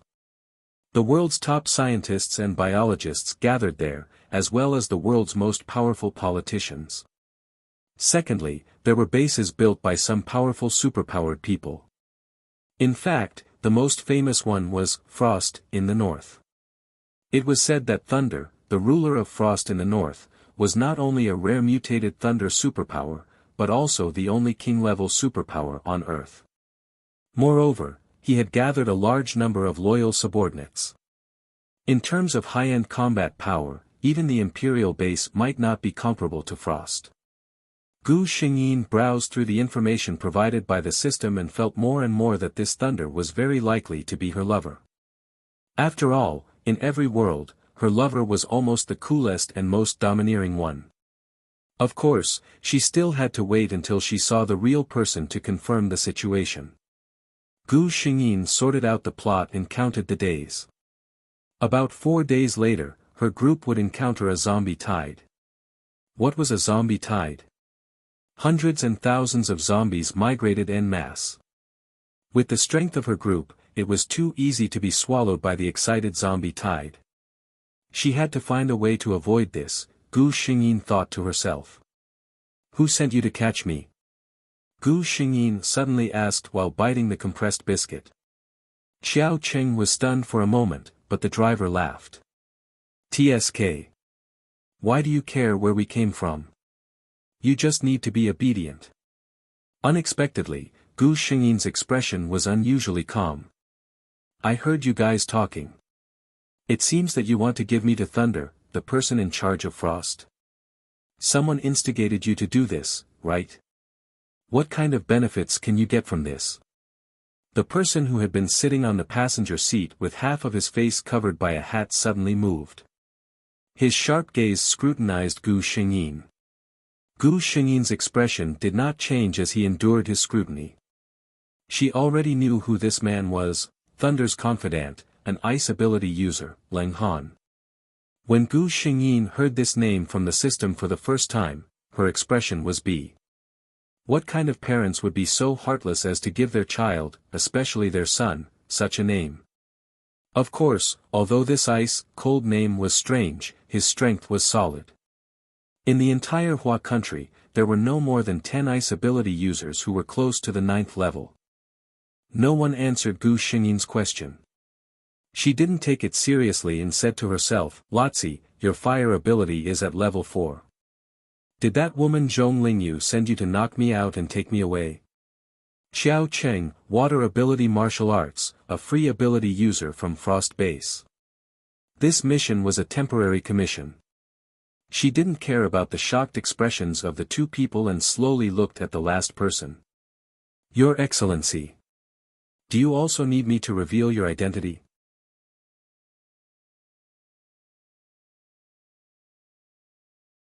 Chapter 259. For the first time, the man in the straw hat sat up straight in the carriage. Under the straw hat was a pale and handsome face that could be called beautiful. He looked coldly at Gu Xingyin and said in a hoarse voice, Then tell me. Gu Xingyin smiled and said, Your superpower is the same as your name. The temperature in the carriage suddenly dropped, and a thin layer of frost even formed on the seat under Leng Bing's body. Lai Zi and Xiao Cheng looked at Leng Bing in shock. The three of them were not together. To be precise, Lai Zi and Xiao Cheng were together. As for Leng Bing, he was just an ability user that the two of them had brought along after stealing Li Xingxi. In any case, they were all going to Frost Base. One more ability user would be one more guarantee. They could feel the power of Leng Bing, but they never thought that the other party would be able to affect them just by relying on his aura. Especially Fatty Lai. Ice and fire countered each other. He simply had a feeling that under the suppression of the other party, his ability could not be used at all. Unlike the two of them, Gu Xingyin was still smiling indifferently. She guessed that Leng Bing might have appeared here to do some sort of mission. Afraid of causing a misunderstanding, she added, If I said that I'm not an ordinary person, I'm also an ability user, would you believe me? Leng Bing did not say anything, obviously waiting for Gu Xingyin to continue. Gu Xingyin did not keep them in suspense. My superpower is related to prophecy. If you believe me, then listen to what I'm going to say next. If you don't believe me, then pretend that I didn't say anything. The three of them were attracted by her. Prophecy. This was an extremely rare superpower. Frost Base had a prophecy ability user.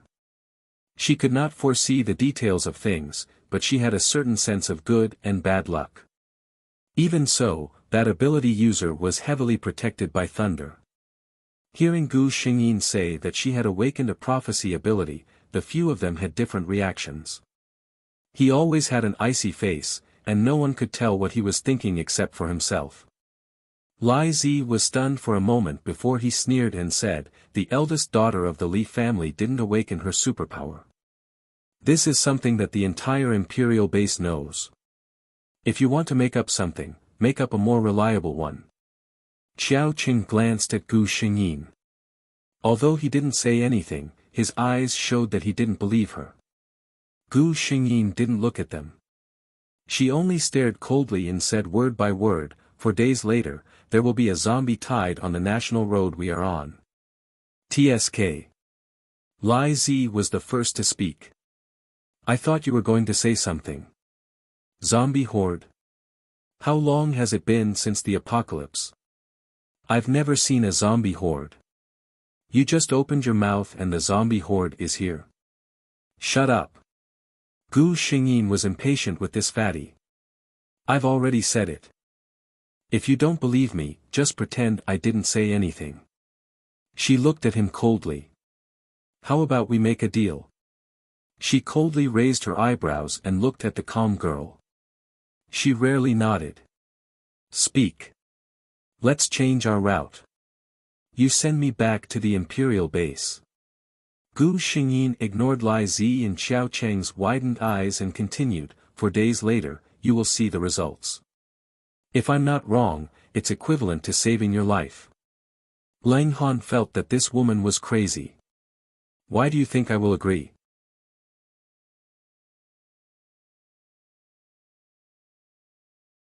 Chapter 260. Why don't you agree? Gu Xingyin said matter-of-factly, I already said that if you believe me, the worst result would be a delay of 4 days. But if we really encounter a zombie tide, even if you... She glanced at Lang Han and said, I admit that you are very powerful, but even if you are as strong as thunder, you might not be able to escape unscathed from the zombie tide, right? Lang Han remained silent, as if he was considering. The two of them were going to bring Gu Xingyin back to get the commission. If they were really taken away by this cold person, wouldn't their trip be in vain? Panty shouted, don't believe this woman's nonsense. She just wants to take the opportunity to escape. Gu Xingyin coldly glanced at the fatty and said indifferently, I told you to shut up. When she said these words, it carried the deterrence of light magic. Panty only felt that Gu Xingyin's voice seemed to be knocking on his mind. He subconsciously wanted to refute, but found that he couldn't open his mouth for a moment. He looked at Gu Xingyin in shock, but the other party didn't look at him. On the other hand, Lang Han looked at Gu Xingyin thoughtfully and said in a low voice, all right, I agree. Gu Xingyin smiled slightly, happy cooperation. The two of them actually didn't have the slightest intention of paying attention to the other two. Xiao Cheng's expression turned solemn as he looked at Lang Han, Sir, Miss Li is our spoils of war. It's not very kind of you to be like this. Gu Xingyin sneered and said, you guys knocked me out and brought me out. You're even preparing to give me away. Now you're talking about kindness. She coldly looked at the two of them, before I turn hostile, scram. Panty fiercely spat on the ground, fuck, where did this pretty boy come from? I'm giving you some face and being polite, but you really think you're something. Your grandpa Panty. An ice blade flew past his face, and Panty's words came to an abrupt end. He swallowed his saliva, his face somewhat pale. He didn't even see his opponent make a move with that ice blade just now. If this man wanted to take her life, Lotzi shuddered and squeezed out an ugly smile. Just now. I've offended you. As he spoke, he opened the car door. Please get out of the car. Forgive us for not sending you off.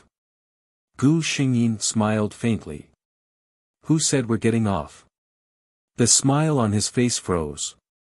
Gu Xingyin said slowly, I now announce that we are going to rob this car. You two, get out of the car now. A trace of a smile flashed across his eyes when he heard her say such shameless words so calmly. A trace of anger flashed across Pansy's face. He carefully looked at Lang Han, but found that the other party had no intention of objecting.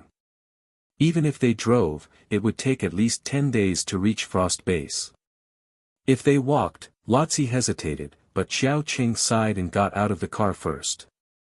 Seeing that his companions had left, Lotzi looked resentfully at Gu Xingyin and also got out of the car.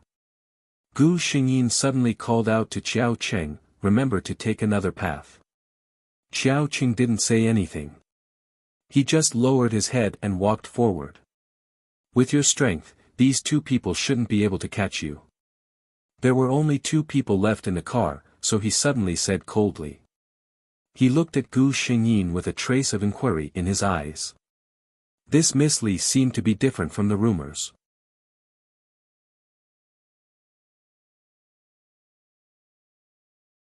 Chapter 261. Gu Xingyin thought to herself, Li Xingxi was really kidnapped by these 2 people. She couldn't explain this matter, so she only vaguely said, anything can happen when there are accidents. Fortunately, Leng Han didn't care about this. He raised his hand and threw something at Gu Xingyin. Gu Xingyin caught it and saw that it was a bag of packaged ham. She was surprised and said coldly, looking at the way you eat the compressed biscuits, I think the young miss has never suffered before. There was a hint of ridicule in his tone, but Gu Xingyin was not angry. She tore open the package. Sure enough, this thing tasted much better than the compressed biscuits. Thank you. She looked coldly at her. Even though she ate very quickly, she still maintained a good demeanor. Obviously, this was a natural upbringing that had been engraved into her bones. I just want to wait and see your so-called prophecy. If what you said is true, then this pack of ham is nothing.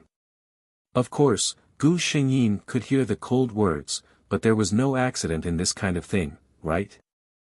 4 days was just about the time the two of them returned to the capital base. One night, after Gu Xingyin fell asleep, she gently pressed a small earring on her right earlobe. Bing bing. A deep voice sounded in Bing Bing's ears. I told you, don't call me by that name. The handsome man clenched his teeth. A low laugh came from the other end. After a while, he said, what's wrong? What happened to contacting me at this time? He said coldly, the mission went smoothly, but there was a small accident. I might not be able to go back for the time being. The man on the other side said in a deep voice, what happened? She coldly told him about her encounter with Gu Xingyin and her prediction about the zombie tide. After a moment of silence, he said, follow her well. If what she said is true, do your best to poach her.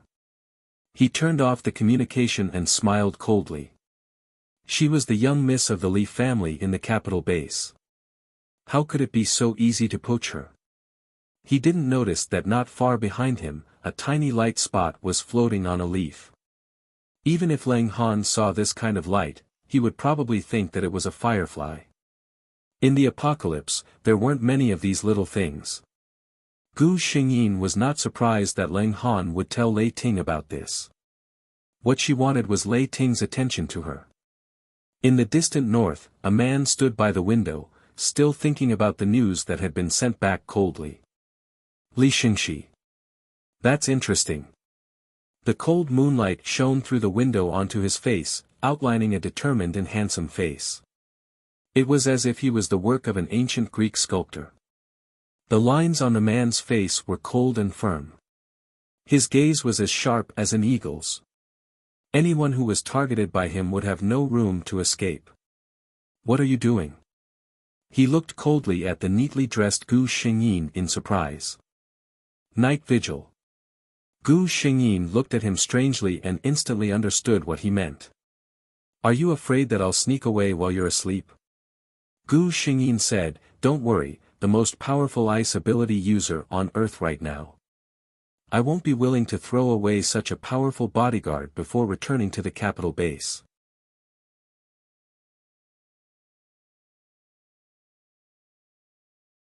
Chapter 262. Han Bing knew that she had misunderstood his meaning and said, I just didn't expect that a young miss like you would take the initiative to ask for a night watch. Gu Xingyin stopped what she was doing and looked at him with a smile that was not a smile. You look down on women? Cold, no. Then that's it. Gu Xingyin checked her outfit, used her hand to support herself, and nimbly climbed onto the roof of the car. She looked at Gu Xingyin coldly with a complicated gaze, then obediently opened the car door and sat in. The night passed without incident. The next day, when he woke up, he saw Gu Xingyin coming down from the roof of the car. Her body was light and graceful, and her feet were accurately calculated to ensure the least effort and leeway. She could see more clearly during the day than at night. From her actions, it could be seen that this woman was not like the rumors that she was an ordinary person without the strength to truss a chicken.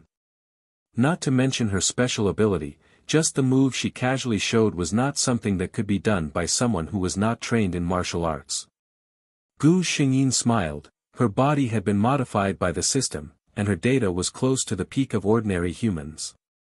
Furthermore, Gu Xingyin had experienced the world of sword cultivators before. Although this world was not suitable for sword cultivators, the external martial arts of body refinement were very suitable. The two of them casually ate 10 o'clock food and continued to head towards the imperial capital base. You drive, I'll rest for a while. Wake me up if anything happens. Gu Xingyin said a few words to Leng Han without the slightest hesitation. She leaned against the passenger seat and fell asleep with her head tilted to the side. The woman's appearance was undoubtedly beautiful, otherwise, the two of them wouldn't have had their eyes on her. Looking at her from such a close distance, there was still not a single flaw on her face. Her plump lips were slightly pouted. Thinking about it, the feeling of her tentacles should be, realizing what he was thinking, a trace of embarrassment appeared on his cold and pale face. He retracted his gaze, started the car, and turned his attention to the road ahead. The two of them were lucky. Other than encountering a few lone zombies, nothing major happened. Soon, the two of them arrived at the Imperial Capital Base. As the world's largest survivor base, Imperial Capital Base had the strictest security and auditing. Gu Xingyin looked at the long line outside the base. They were all people who came from other places to seek protection. She got out of the car and walked to the front of the team. Miss Li. The person in charge's eyes lit up when he saw her. Li Xingxi was very famous in the base. Moreover, the Li family had almost turned the entire base upside down in order to find her. The manager made a phone call. Gu Xingyin waited patiently at the side, coldly standing beside her without saying a word. Soon, a tall man in a camouflage uniform rushed over. Baby. The man saw Gu Xingyin and blurted out happily. Gu Xingyin, before she could say anything, the man gave her a strong bear hug that suffocated her. With great difficulty, she broke free from the man's embrace. Gu Xingyin glared at the man. Third brother, what are you calling me in front of so many people? The man smiled when he heard this. He looked at Gu Xingyin with interest. Where have you been these past few days? We're so anxious. Grandpa hasn't slept for several days. At this time, he saw the coldness behind Gu Xingyin, and his face immediately turned from doting to serious. Who are you? You're tuning into the Han Li's Wuxia Adventures YouTube channel. We're so grateful for your support, and don't forget to subscribe to join us on this incredible journey through captivating stories. Your generosity through donations truly makes a world of difference, as it's the primary source of revenue that allows me to expand and enhance this channel for you. Thank you from the bottom of my heart for being a part of this adventure.